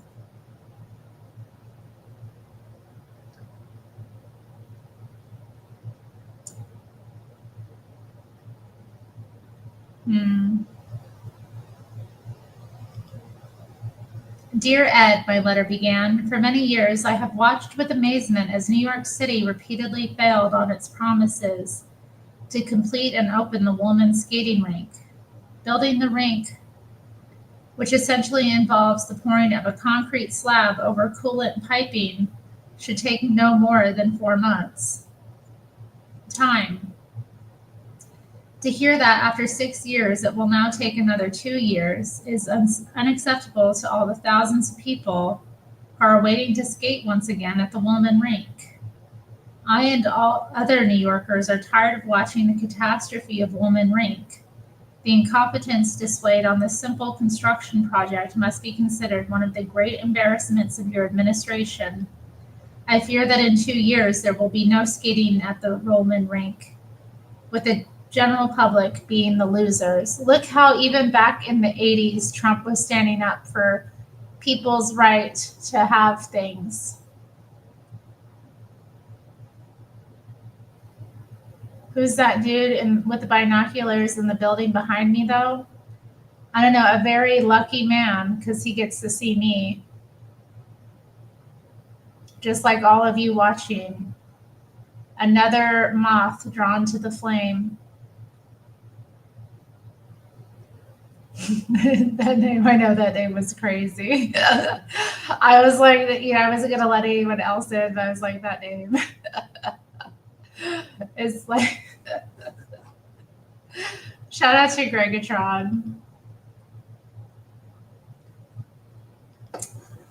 I mean, I ain't looking at him with no binoculars. You know what I'm saying? He's the one looking in here, so clearly whatever's in here is better than what he's got going on over there. Am I right or am I right? What up, P Black? Let's continue. Then I got to the real point. I am offering to construct and pay for a brand new woman ice skating rink and have it open to the public by November of this winter. I would lease the rink from the city at a fair market rental and run it properly after its completion. I sent the letter to Ed Koch on May 28, 1986. He wrote me a response by return mail. Somewhat to my surprise, he belittled my offer. The city wasn't about to let me operate the rink, he said.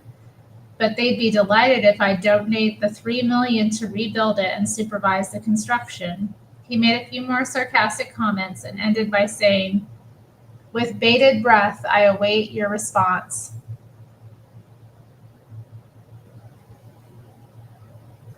I don't know who Ursula Haverback is. Wait, is that lady that's married to the guy who's like, man, I don't know.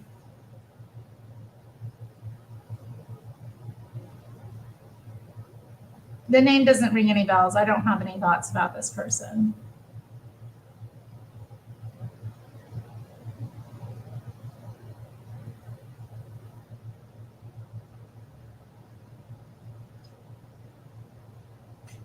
Anyway.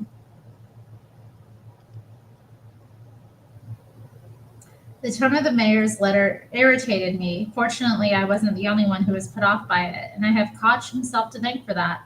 I hadn't released my letter to the press because I didn't want to be accused of grandstanding. Koch, however, decided to release his letter. Apparently, he figured that if he made fun of my offer publicly, I'd just quietly slink away. Wow. He sent him a private letter, and he sent a response openly. Ed Koch, what a B word, huh?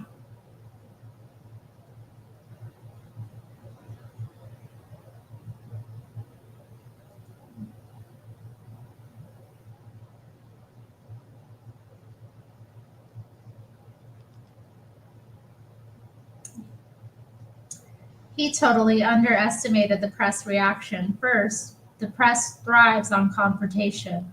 They also love stories about extremes, whether they're great successes or terrible failures. This story had it all.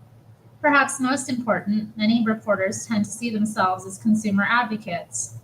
Almost nothing gets them as outraged as a boondoggle that victimizes average citizens.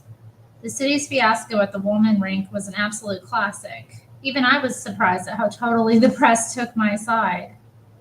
Obviously, that doesn't always happen, but this time, within 3 days, there were dozens of articles and editorials attacking Koch for his reaction to my offer. Indeed, as there should have been.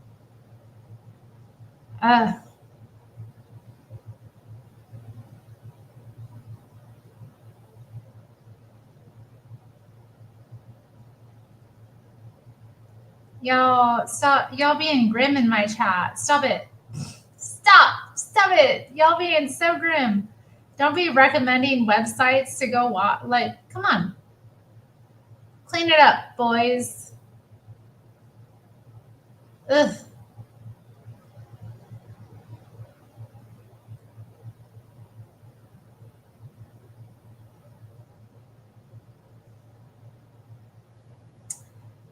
The Koch administration, said the Daily News in an editorial, is hemming and hawing over Donald Trump's offer to rebuild and operate Woolman Rink in Central Park. Why? The offer is genuine with no apparent strings attached. Koch should grab it and heave a sigh of relief that a long-running costly disaster is off his hands. So far, the mayor has raised a lot of phony objections. Maybe the problem is that Koch and co. are embarrassed that they've squandered $12 million on Woolman. Trump is offering to take over the Woolman project to rebuild the rink and have it open by November at no cost to the city, wrote the New York Post. After the whole 13-year, multi-million-dollar debacle, you would think that they'd be jumping for joy. Not so. City officials seem more interested in thinking up reasons not to go forward than in making a deal. The city should give Donald Trump a speedy hearing. The Woolman farce has been running long enough. Let him have a go at it, said Newsday. After all, the city has proved nothing except that it can't get the job done. If there's one thing I've learned from dealing with politicians over the years, it's that the only thing guaranteed to force them into action is the press. Interesting.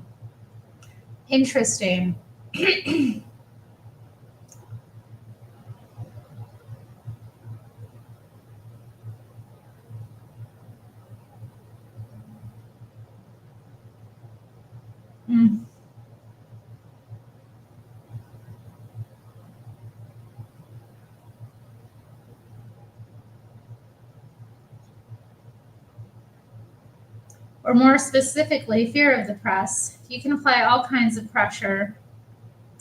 make all sorts of pleas and threats, contribute large sums of money to their campaigns, and generally it gets you nothing, but raise the possibility of bad press, even in an obscure publication, and most politicians will jump. It's so true. It's the whole, there's this great English satire show that I recommend called The Thick of It. And it just details basically the relationship between like the government, public relations, and the media. It is so funny and like so cathartic to watch, and just I can't recommend it enough. It's so good. And there's a character called Terry who's like amazing. So watch it for that alone.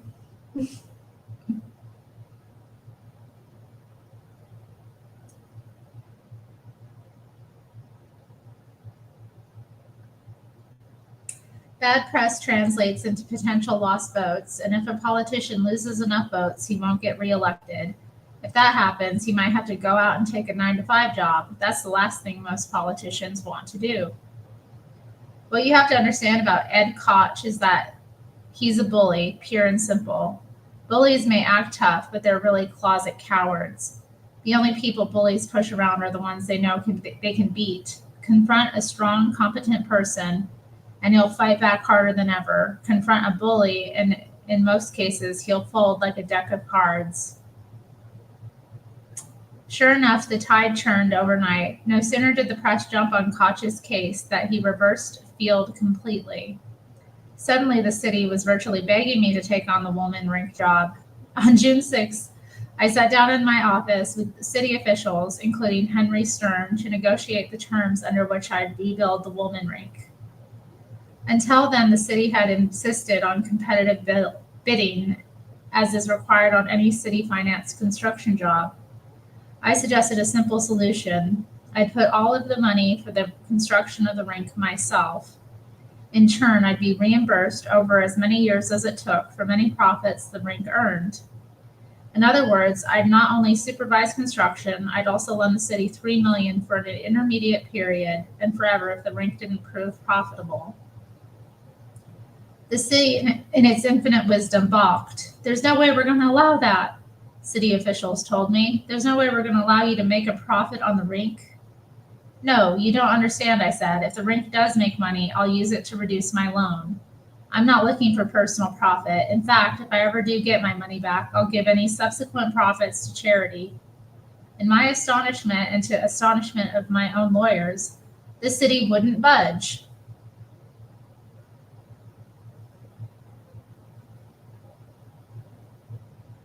Is the guy in the building behind me more interesting than me? Oh, The Critic. Yeah, that was such a good show.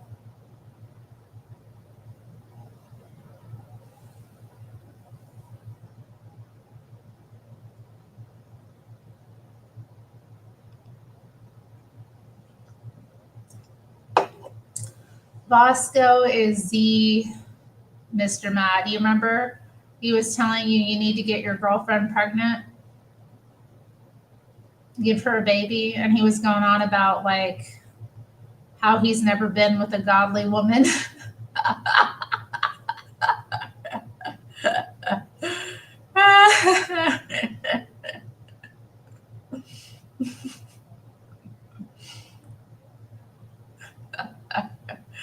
When you asked him if he'd ever been with a woman, he's like, not with a godly woman.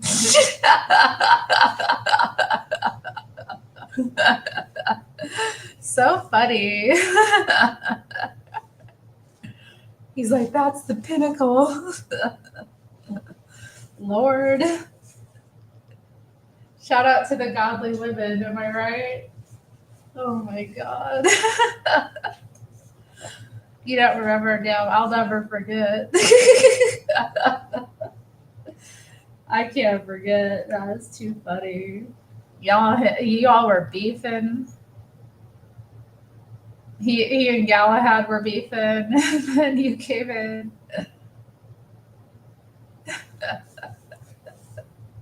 That was so funny. He was like, no. I was like, you're not a different person just because you have a different name.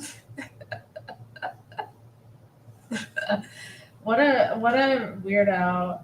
I have him blocked. I blocked his accounts. He gets really nasty toward me in the chat sometimes. Like, I can't deal with it. I don't know what a godly woman is exactly. I don't know I don't know what he meant exactly. I don't think a godly woman would be just doing that, would she? No.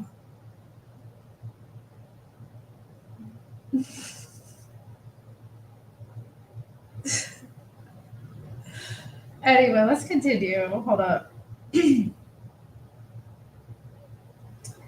Okay, instead they came up with a counter proposal. I'd still put up the $3 million as a way of getting around the competitive bidding issue. But on the day I finished, the city would reimburse me in full. Okay, it is fortunate for those city officials that they chose to go into city government rather than business. The deal they were suggesting was far worse for the city than the one I'd originally offered. Yes, it was. I wasn't about to fight them at my own expense.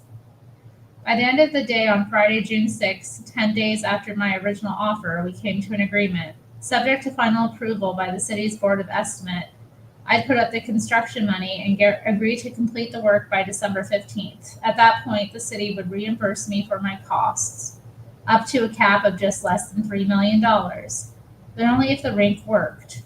If I came in under budget, the city would pay me back only what I'd spent. If I went over budget, I'd cover the overruns myself. That much the city was graciously willing to let me do. I had just one challenge left, building the skating rink fast and building it right. If I failed, if I was even one day late or $1 over budget, my plan was to pack my bags and take the next plane to Argentina.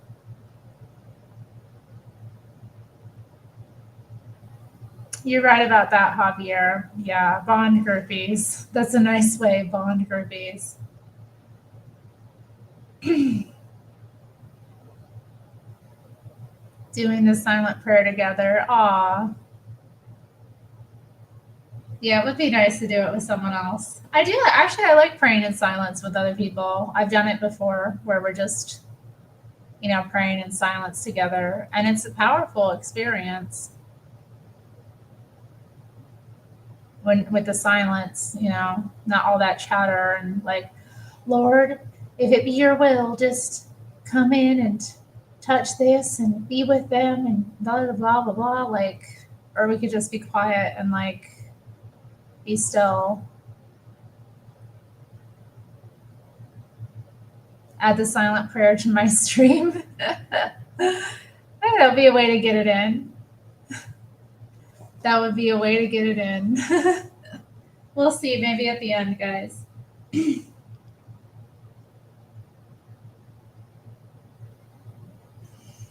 Okay, let's see. There was no way Ed Koch or anyone else would ever let me live it down. Since I myself knew absolutely nothing about building rinks, I set out to find the best skating rink builder I could. Logic suggested that the best place to look was Canada. Ice skating is to Canadians what baseball is to Americans, the national pastime. The top builders, I figured, were probably the companies that built rinks for Canada's professional hockey teams.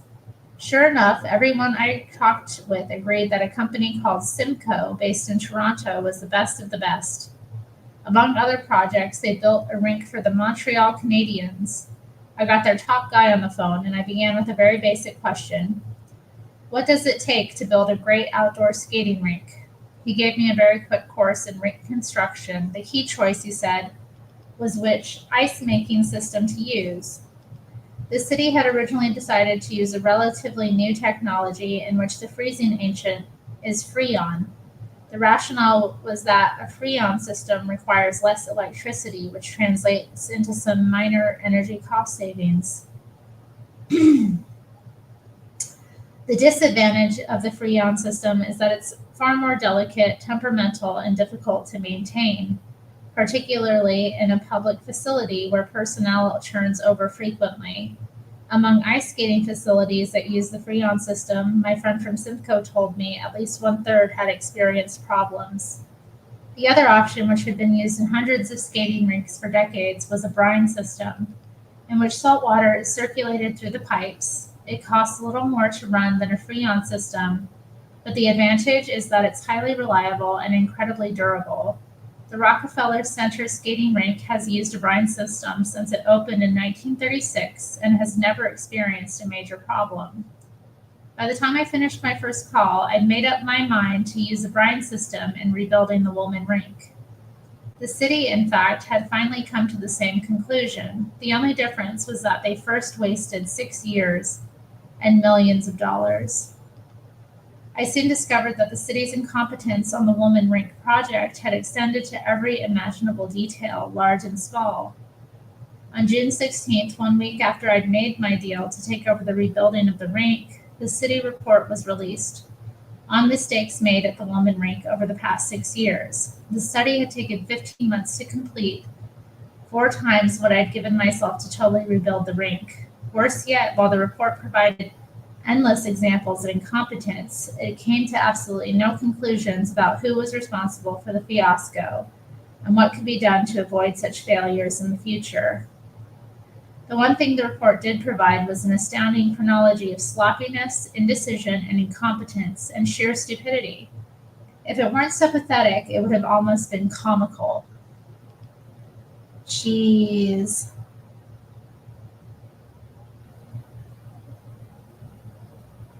That's right, Mr. Mad. That's how you know the prayer is working. Keysmo says Bond and Terry should collaborate. I collaborate with them all the time. I be sending my super chats. I be commenting. I be calling in. How much more you want me to collaborate?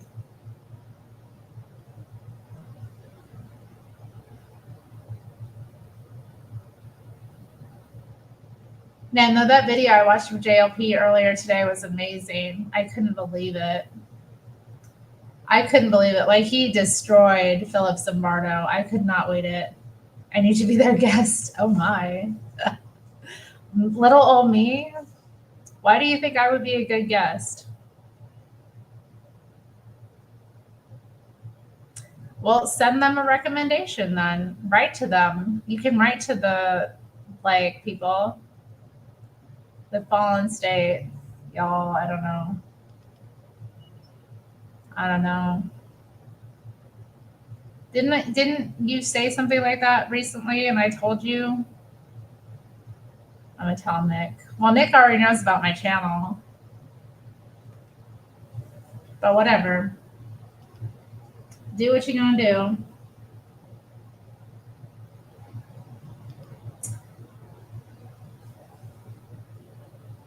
The city first closed the rink for renovations in June 1980. By the time plans had been drawn and the bidding process completed, almost a year had passed. In March 1981, work finally began on installing approximately 22 miles of the very delicate, expensive copper piping used in a Freon cooling system. In the meantime, however, the Parks Department had second thoughts about where to locate the compressor room and what sort of refrigeration equipment to use. Even as the piping was being installed, all work was halted on the equipment that would eventually be needed to operate the rink's cooling system. Even if the ice-making equipment had been finished and installed, the design of the rink was such that it never had a chance of working. Specifically, the base of the rink was designed on a pitch, so that it was approximately 8 inches higher at one end than at the other. The pitch had a purpose. The fact that it ended up being 11 inches was an accident. The point of the pinch was that during the summer, the city hoped to use the rink as a reflecting pond, and apparently a pond reflects light better if its base is sloped. In the winter, however, that same sloped base would cause a problem. It doesn't take a genius to realize that when you try to make ice under those circumstances, there are only 2 possibilities. The better one is that ice will form, but because the depth of the water varies, the consistency of the ice won't be uniform. The worse and far more likely result is that the water at the deeper end of the rink simply won't freeze at all, no matter how powerful the ice-making machinery. Even that issue soon became secondary. In July, 2 months after the laying of the pipes began, a torrential rain flooded the rink, depositing a thick layer of silt on the newly laid pipes. It wasn't until September that the Parks Department finally got around to hiring a crew to repair the damage. In the meantime, a new dispute had emerged within the Parks Department about how the concrete sidewalk surrounding the rink should be designed. The result was that the pouring of all concrete, including the concrete meant to form the rink space, was held up 9 months while a debate over the sidewalk raged on. So unfortunately did winter. For 9 months, the newly laid delicate copper pipes were exposed to horrible weather. There were major snowstorms and flooding. In addition, because copper is quite valuable, vandals climbed over the fences and tried to cut off pieces of the pipe to resell. Oh my God, what a mess.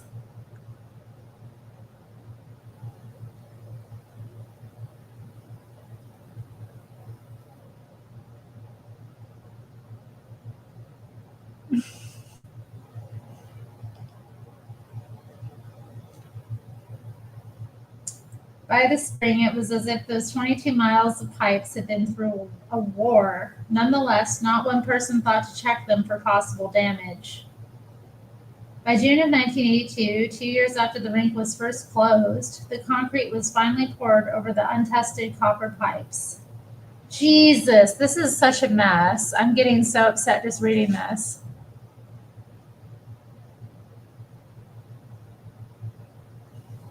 Zenny has a show, guys. Zenny's got his own show.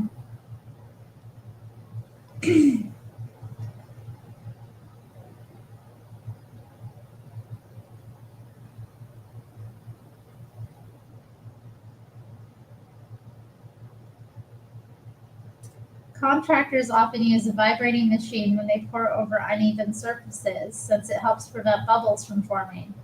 However, the vibrating had an unforeseen result. It began shaking loose the joints of the copper pipes. At the same time, the contractor had even bigger problems to contend with. He had underestimated by a great deal how much concrete it would take to cover the rink. The key to pouring concrete is to do it all at once on a continuous basis, because that's the only way to ensure it will adhere and mesh uniformly. Rather than interrupt his pour, the contractor decided to dilute his concrete mixture with water. It was a recipe for disaster. Oh, now Matthew's saying he doesn't like my hat. He's calling it a French commie crown. And he says I'm too beautiful for it.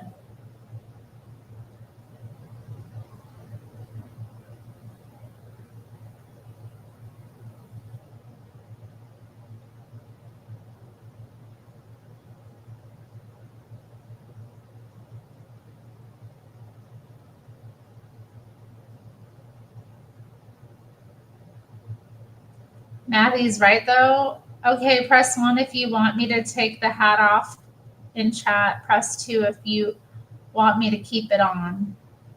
We'll put it up to a vote, guys. 1 to remove the hat. P Black is here for chat. I didn't really give you that option, but oh wow, Mr. Man wants the glasses to go. Y'all wanted me to put the glasses on, and now you want me to take them off. Gizmo says I should do what I want. You're right about that. Zenny likes the hat. Okay, guys, you gotta vote.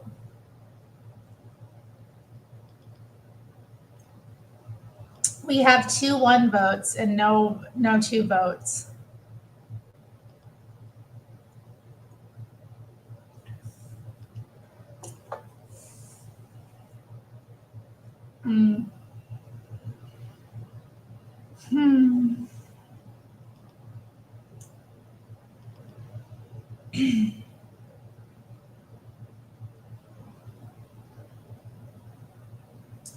Less than a week went by before cracks began appearing on the surface of the newly poured concrete slab. Not coincidentally, the cracks were concentrated at the end of the rink where the cement content had been diluted and where the vibrating machine had been turned off. This is so insane. I mean, yeah, this is an insane level of incompetence. 1, for me to remove the hat and glasses. 2, for me to leave them on. Come on, guys.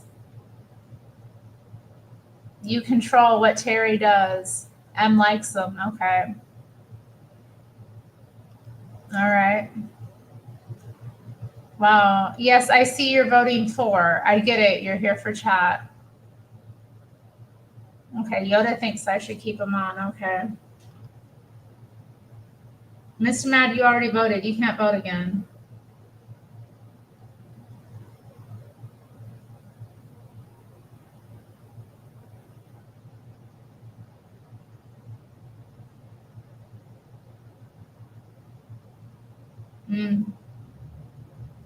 Guys, stop voting multiple times. You can't be voting multiple times. Dang.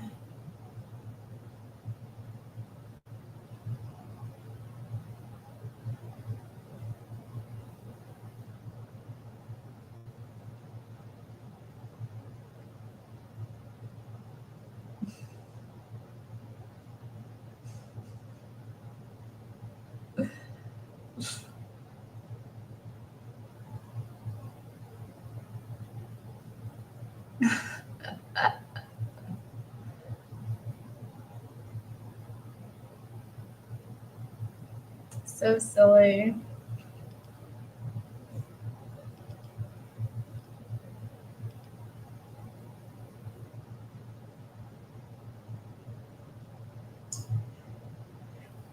I don't have any plans to get anything for Black Friday.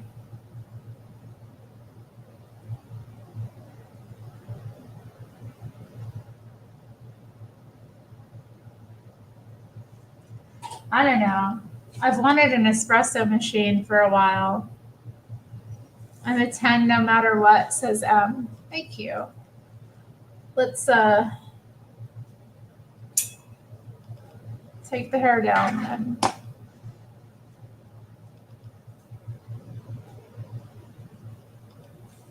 Yeah, I'm not really planning to make any purchases. I don't know, maybe I will. I wanted to try some new paint or something, but I don't know. I probably should. We'll see. I don't have any plans. Okay, so delays in deciding where to locate the refrigeration equipment prompted another problem. By the time the city made its decision after 16 months of deliberations, the contractor originally hired to install the equipment insisted on a modification of his original agreement. Specifically, he demanded more money. Those negotiations took another 12 months, and it wasn't until July 1983 that the city approved a new contract on the contractor's terms. The completion date on installation of the refrigeration equipment was pushed forward yet again to September 1984. In the late fall of 1984, the system was finally tested for the first time. It proved unable to sustain pressure for long enough to create ice because it turned out that there were leaks in the pipes beneath the concrete slab. Oh, Lord. Between October and December of 1984, 6 leaks were found and repaired. No luck. The system was tested again and still couldn't make ice. It was at that point that I called Henry Stern and made my first offer to take over construction of the rink. When he turned me down, I said, "Listen, would you like to walk over together and take a look, and perhaps I can at least make some suggestions?" A few days later, in the dead of winter, we walked over to the rink, and I was shocked by what I saw.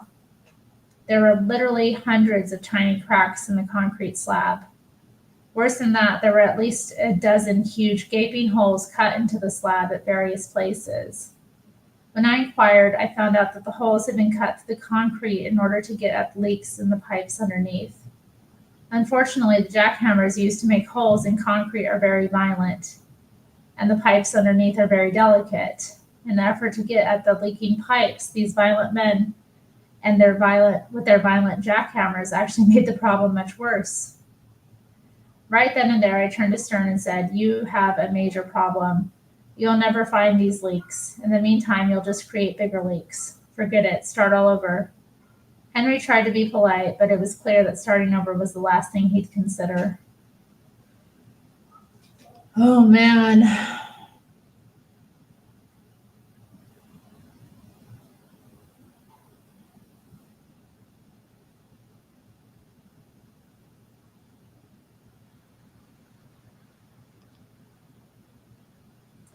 In the spring of 1985, the city came up with a wonderful new idea. At the cost of $200,000, they hired an outside engineering consultant to study why Freon was leaking from the pipes and to recommend solutions.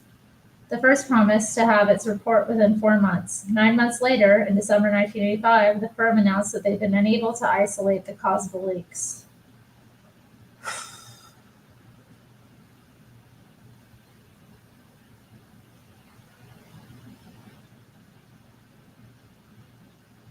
This is so wild. This is like really, truly wild reading about this. Nearly 6 years had now passed since the Woman Rink was first closed for renovations. Nearly $13 million had been spent on the effort. The Parks Department finally concluded that the Freon system would have been scrapped and replaced by a brine system. On May 21st, 1986, they announced the new $3 million renovation and the 18-month timetable. That was when I finally convinced the city to let me take over. By mid-June, with the Board of Estimate approved the deal I'd negotiated with the city, I had already begun work. One thing I discovered was that the city had agreed to pay a $150,000 fee to yet another consulting company, this time to provide recommendations about how to build the rink with a brine system. The city's contract specified that the company, St. Ong Rough Associates, SORA, would begin work on July 1st, 1986, and deliver its report by the end of December. I had agreed to finish rebuilding the rink before the city was scheduled to get the report on how it ought to be done. On the off chance that the consultants might have some intelligent suggestions, I decided to sit down with them. I probably shouldn't have been surprised by what I discovered. The two gentlemen who ran the firm were specialists in refrigeration, but they had never before been involved in building a skating rink. They hadn't the faintest idea what it entailed. So much for their help. I hired Simcoe to build the refrigeration and piping equipment for the system and to advise me generally, to build the rink itself. I hired HRH, the construction company that had already built the Hyatt and the Trump Tower for me and had proved themselves high-quality general contractors. In this case, they generously offered to do the work at cost. Meanwhile, Chase Manhattan, with whom I had a long banking relationship, stepped forward and offered to lend all the money for construction, again at no profit. It was the sort of project everyone could relate to and appreciate. When I went to see the rink, things were even worse than I'd imagined. For example, there were gaping holes in the roof of the skater's house, and the result had been massive water damage to the interior of the building. Oh my God. But even the smaller things I noticed reflected the city's approach to the job. For example, as I walked into the rink, I came upon a row of canvas sacks, abandoned and half covered with weeds. When I looked inside, I discovered that the sacks were filled with plants, which were once intended to be part of the new landscaping. Instead, they'd been left on the ground unopened and had died.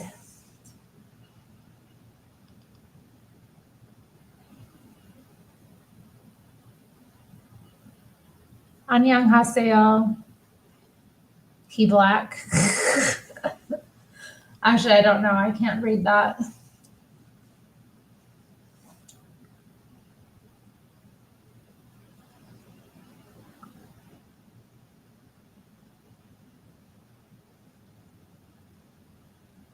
I did study Hangul a little bit, but I can't even do it. Does it say Annyeonghaseyo? Okay, good. It was a lucky guess. I'm like, I know that word. Annyeonghaseyo. Yes. She's speaking that Korean. Okay. Shout out to the Koreans, all the amazing Koreans I have known.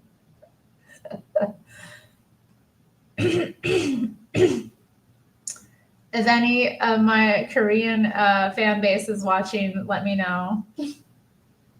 You know, I left the 4B movement, but I never left you. I wasn't really in 4B, but whatever.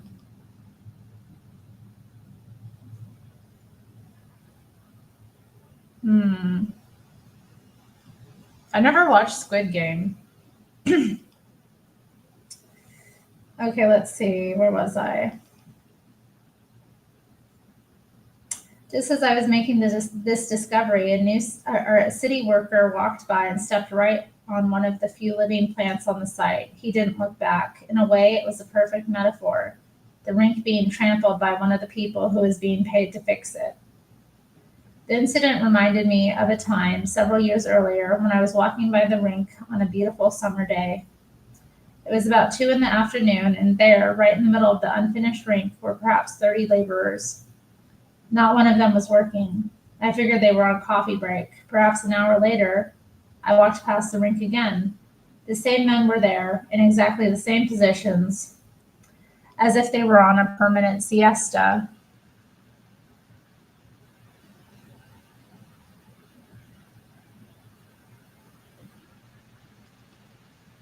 I didn't fully realize the implications of the scene at the time. Now I saw it as a symptom of a bigger problem at Woolman Rink. There was absolutely no one in charge.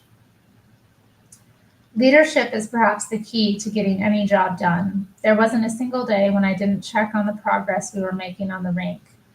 Most days I visited the site personally. I'd given myself 6 months to finish, and based on the city's record, meeting that deadline would be a minor miracle. By my own calculations, however, 6 months actually left me a cushion of a month, in case anything significant did go wrong. If absolutely everything went right, I felt it was possible we finished the job in 4 months. One of the first decisions we made was to build the new rink on top of the old one, rather than rip it out altogether. By the 1st of August, we were able to lay a level subbase for the new rink, on top of which we would install the piping and pour the concrete for a flat-bottomed rink. Simcoe was busy building 2 huge $35,000 refrigeration units. I hadn't realized when I offered to take on the job how big Woolman Rink actually is. At nearly 3/4 of an acre, it was one of the largest man-made skating rinks in the country. Even before we began construction, we were besieged by calls from the press, seeking progress reports. Reporters who normally had no interest whatsoever in construction suddenly wanted to know the smallest details about the laying of pipe, the pouring of concrete, and the building of a compressor room. Yeah, he's chilling. Are you cooling, little baby? You having oh, there's your eyes. I see you. I love you. You just sleep, baby. It's okay. You just sleep. When I made noise, his little eyes opened, but he tired. He don't want to keep them eyes open.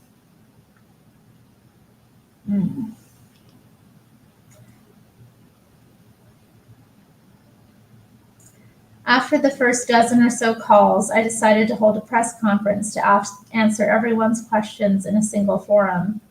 On August 7th, with only the subfloor in place, we met the press at the rink. To my surprise, perhaps 36 reporters, photographers, and cameramen showed up, including representatives from every local television station and both wire services.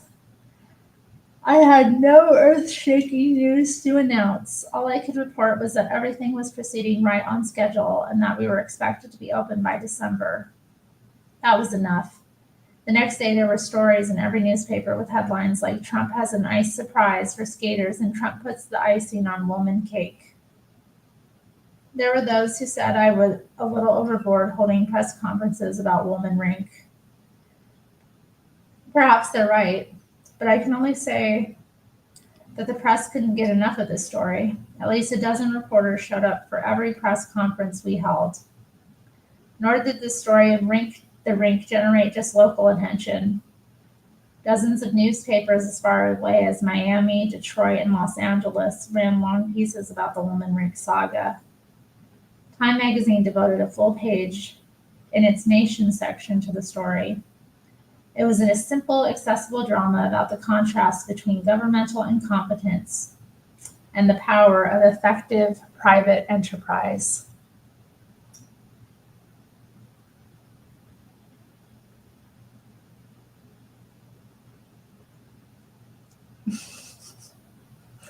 La cucaracha, yo no puedo caminar. What are y'all doing? Silly. From September 7th through 10th, we laid 22 miles of pipes. On September 11th, a convoy of cement trucks arrived and we began a continuous pour that lasted 10 hours. There was no shortage of cement. The next day, when the engineers checked to see how evenly the pour had turned out, it was perfectly level. On September 15th, the newly built refrigeration equipment was installed in the renovated compressor room. The only obstacle left was the heat. On the day we poured the concrete, the temperature climbed to 87 degrees. It occurred to me that we were going to be ready for skaters before the weather was ready for us. By the end of September, all of our ice-making equipment was in place. All we needed to test our system was a succession of 4 days, during which the temperature stayed below 55 degrees. Instead, for 2 weeks, one beautiful, unseasonably warm day followed another. For the first time in my life, I found myself wishing for winter. Finally, on October 12th, the temperature dropped below 55, and it stayed down for several days.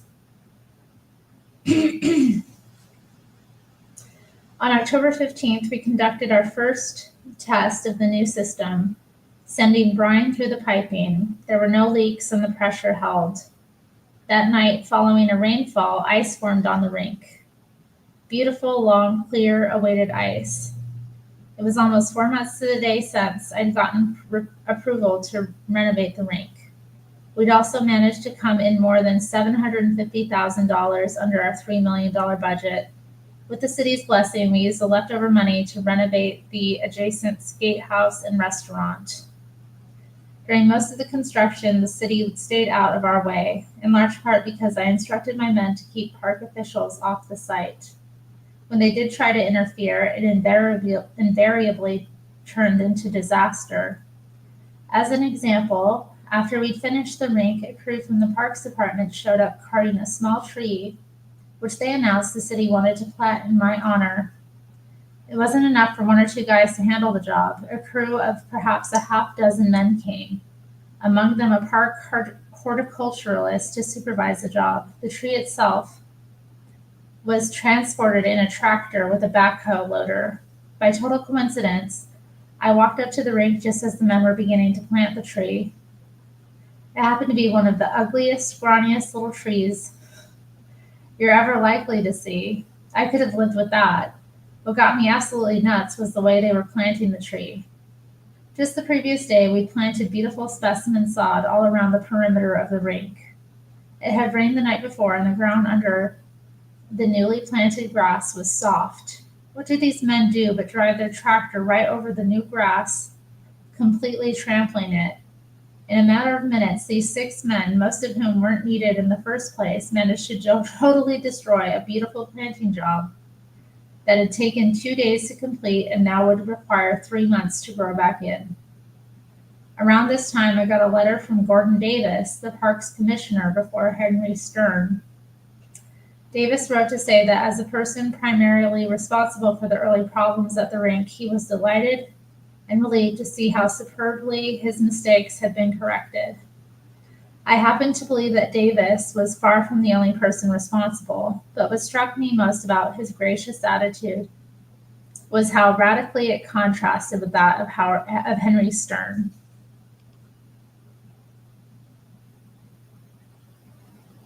What do you want me to say?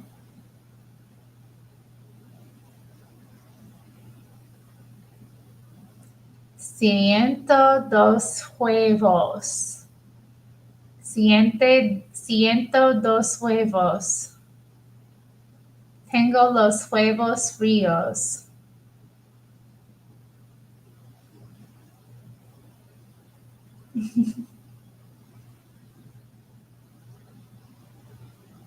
Are you laughing? Why are you laughing?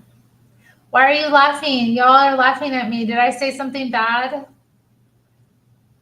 What did y'all say? Make me say? What did y'all make me say?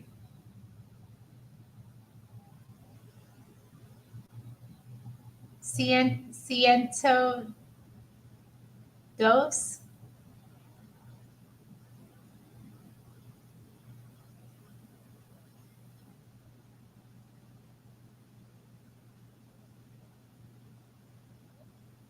Why are y'all laughing?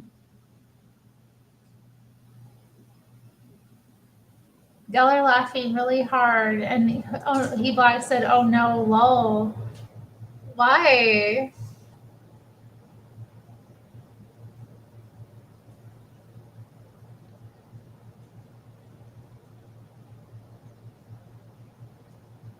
Tengo huevos muy pesados.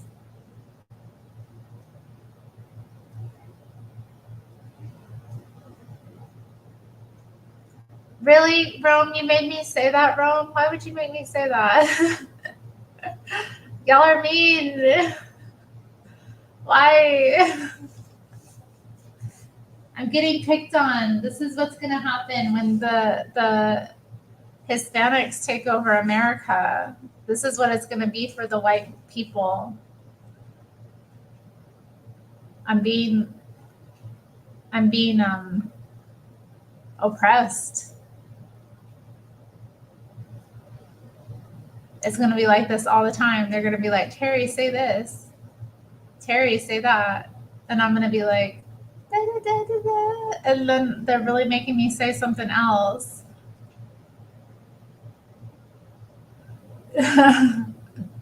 Rome.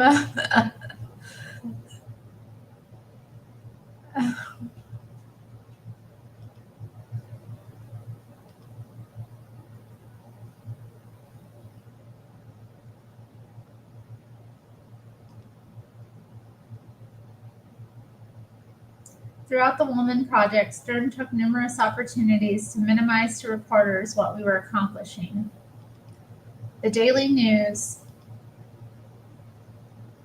noting one particularly snide comment Stern had made, snapped back in an editorial. Try saying thanks, Henry. They wrote, it's more dignified under the circumstances. Koch himself was not exactly effusive about what we'd accomplish. Again, I think the media may have been a factor. In October, all of the local newspapers ran stories that surely must have made him a little defensive. The Times, for example, ran a lead editorial that began, New York City bungled the job of reopening Woolman skating rink for 6 years, wasting millions, and ended by saying the lessons of the Woolman rink ought not to be forgotten. Whenever they were asked, both Koch and Stern told reporters that after the job was done, the city intended to meet with me and my people to see whether the lessons of Woolman Rink could be applied to other city projects. If I heard them make that statement once, I must have heard it a dozen times, including in several speeches on November 13th, the day we officially opened the rink to the public. I've yet to get a call from any city official seeking a meeting. I can't honestly say I'm surprised. The bad press has died down, and that's all any of them were really concerned about. Oh, hey, Court. How are you doing? I've been wondering about you. I haven't seen you in a while.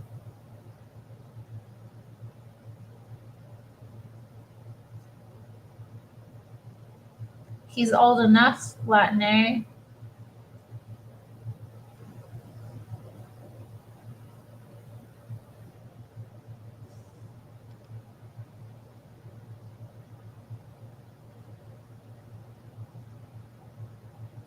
Still, I believe there are some lessons the city could take away from what we accomplished at Woolman Rink. At one point, Koch offered his own explanation for why we were able to do what the city could not. Trump put in a cushion, Koch said, and then he was able to reduce it by working as hard as he could with an elite crew who knew that if they screwed up at the job, they would never work for Donald Trump again. That explanation wasn't totally wrong. What Koch didn't understand is that the city could have done some of the very same things I did. I'm not suggesting they would have been able to complete the job in 5 months as I did, or even in 6 months, but there is no conceivable excuse for not completing it in a year, much less for failing for 6 years. That's incompetence, plain and simple, and incompetence was at the heart of the whole sad saga. City officials invariably cite 2 reasons why they can't move as quickly as private developers. The first is that by law, the city must award any contract to the lowest bidder, regardless of whether that person is best qualified to do the work. Yeah, that sounds like a terrible idea. You've been destroying old houses. Oh no. Oh no. I didn't know Popeyes made turkeys until Mr. Mad was showing off his turkey last night.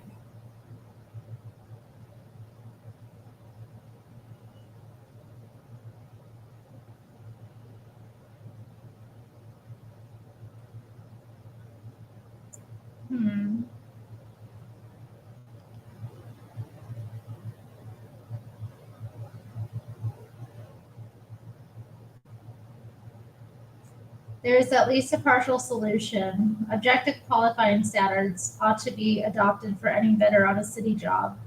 Provable past performance, for example, should be required across the board. In addition, any contractor who does good work for the city, coming in on time and on budget, ought to be given a priority on future city jobs.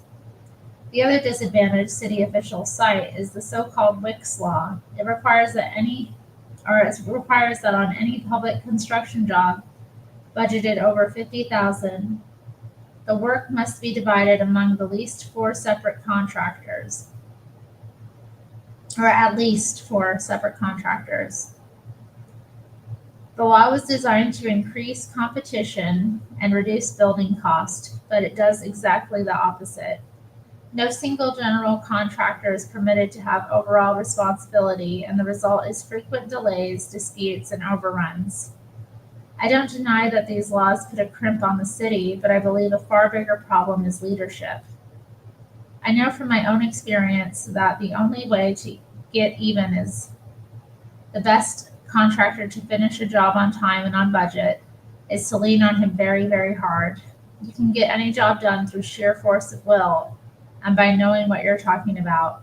As it is now, a contractor will come in and say to a city official, "I'm sorry, but we've run into this problem and we're going to need another $1 million or $2 million to finish the job."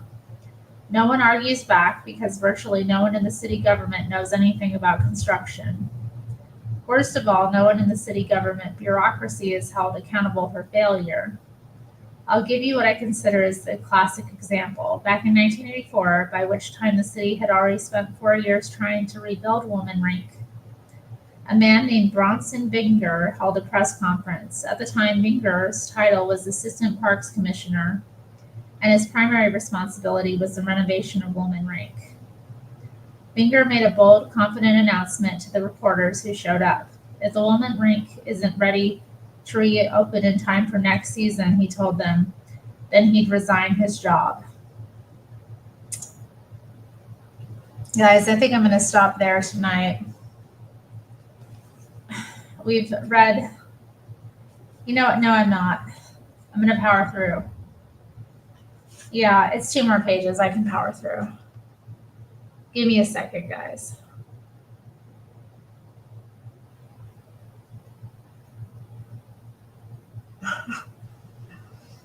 Dang, Javier.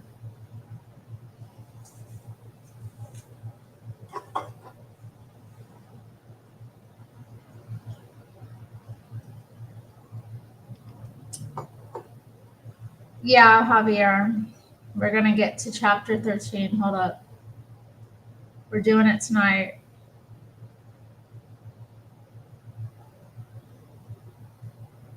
Okay. A year passed. The rink obviously didn't reopen, and Binger was true to his word. He resigned. There was just one catch. A short time later, he was named deputy commissioner in charge of prison construction for the state of New York. I don't know much about building prisons, but one thing is certain. Renovating ice rinks is a lot easier. You don't reward failure by promoting those responsible for it, because all you'll get is more failure. Dang. Should I read that again? You don't reward failure by promoting those responsible for it, because all you'll get is more failure.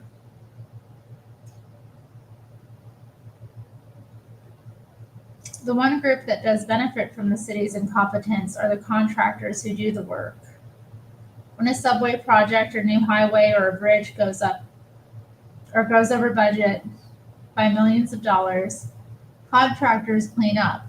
You won't read the names of these people on the Forbes 400, and they may not all speak perfect English, but I'll guarantee you this: many of them have become immensely wealthy working for New York City. They earn vast sums from huge unwarranted cost overruns that city officials approve and taxpayers underwrite. The gala opening celebration for the rink was produced by former skating champions Dick Button and Aja Sanabo Steindler.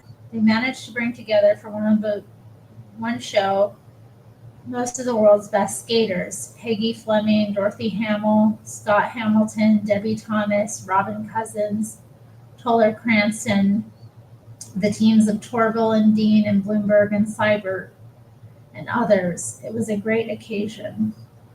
Had the city then turned over the finished rink to a second-rate operator, this story might still have had a bad ending, but because normal competitive bidding would have led to a new delay in opening the rink, the city asked me to operate the rink on a temporary basis for the first season. Again, I just looked for the best rink managers available. The answer I came up with was Icecapades. Besides doing great ice shows, Icecapades operates some of the best rinks in the country. They've done an impeccable job with Woolman Rink. It's not only beautifully run, it's been highly successful. During the 70s, when the rink was still open and run by the city, it earned an average gross of approximately $100,000 a year and never took in more than $150,000. Although we charge prices below those of any private city rink, $450 a session for adults, $250 for children, we earned $1.2 million in revenues during our first season. Profits exceeded $500,000 after expenses, and all of it went to charity and the parks department. But equally important, more than 500,000 skaters enjoyed the Woolman Rink. Even now, as I write this in the spring of 1987, I get a real kick every time I look out of the window of my living room in Trump Tower and see hundreds of skaters on the Woolman Rink. However, I won't be one of them. People have been waiting for years to watch me fall, but I'm not about to help the cause. Skating isn't my strong suit. Glenn B is calling it dribble. Is it dribble? I'm liking this book. I'm getting a lot out of it. I would not call it dribble. It's interesting. And I'm learning some, New York history. It's good. I'm enjoying it, guys. And we've made it to chapter 13. Look how far we are along. We are plowing through. We're going to be done with this book soon.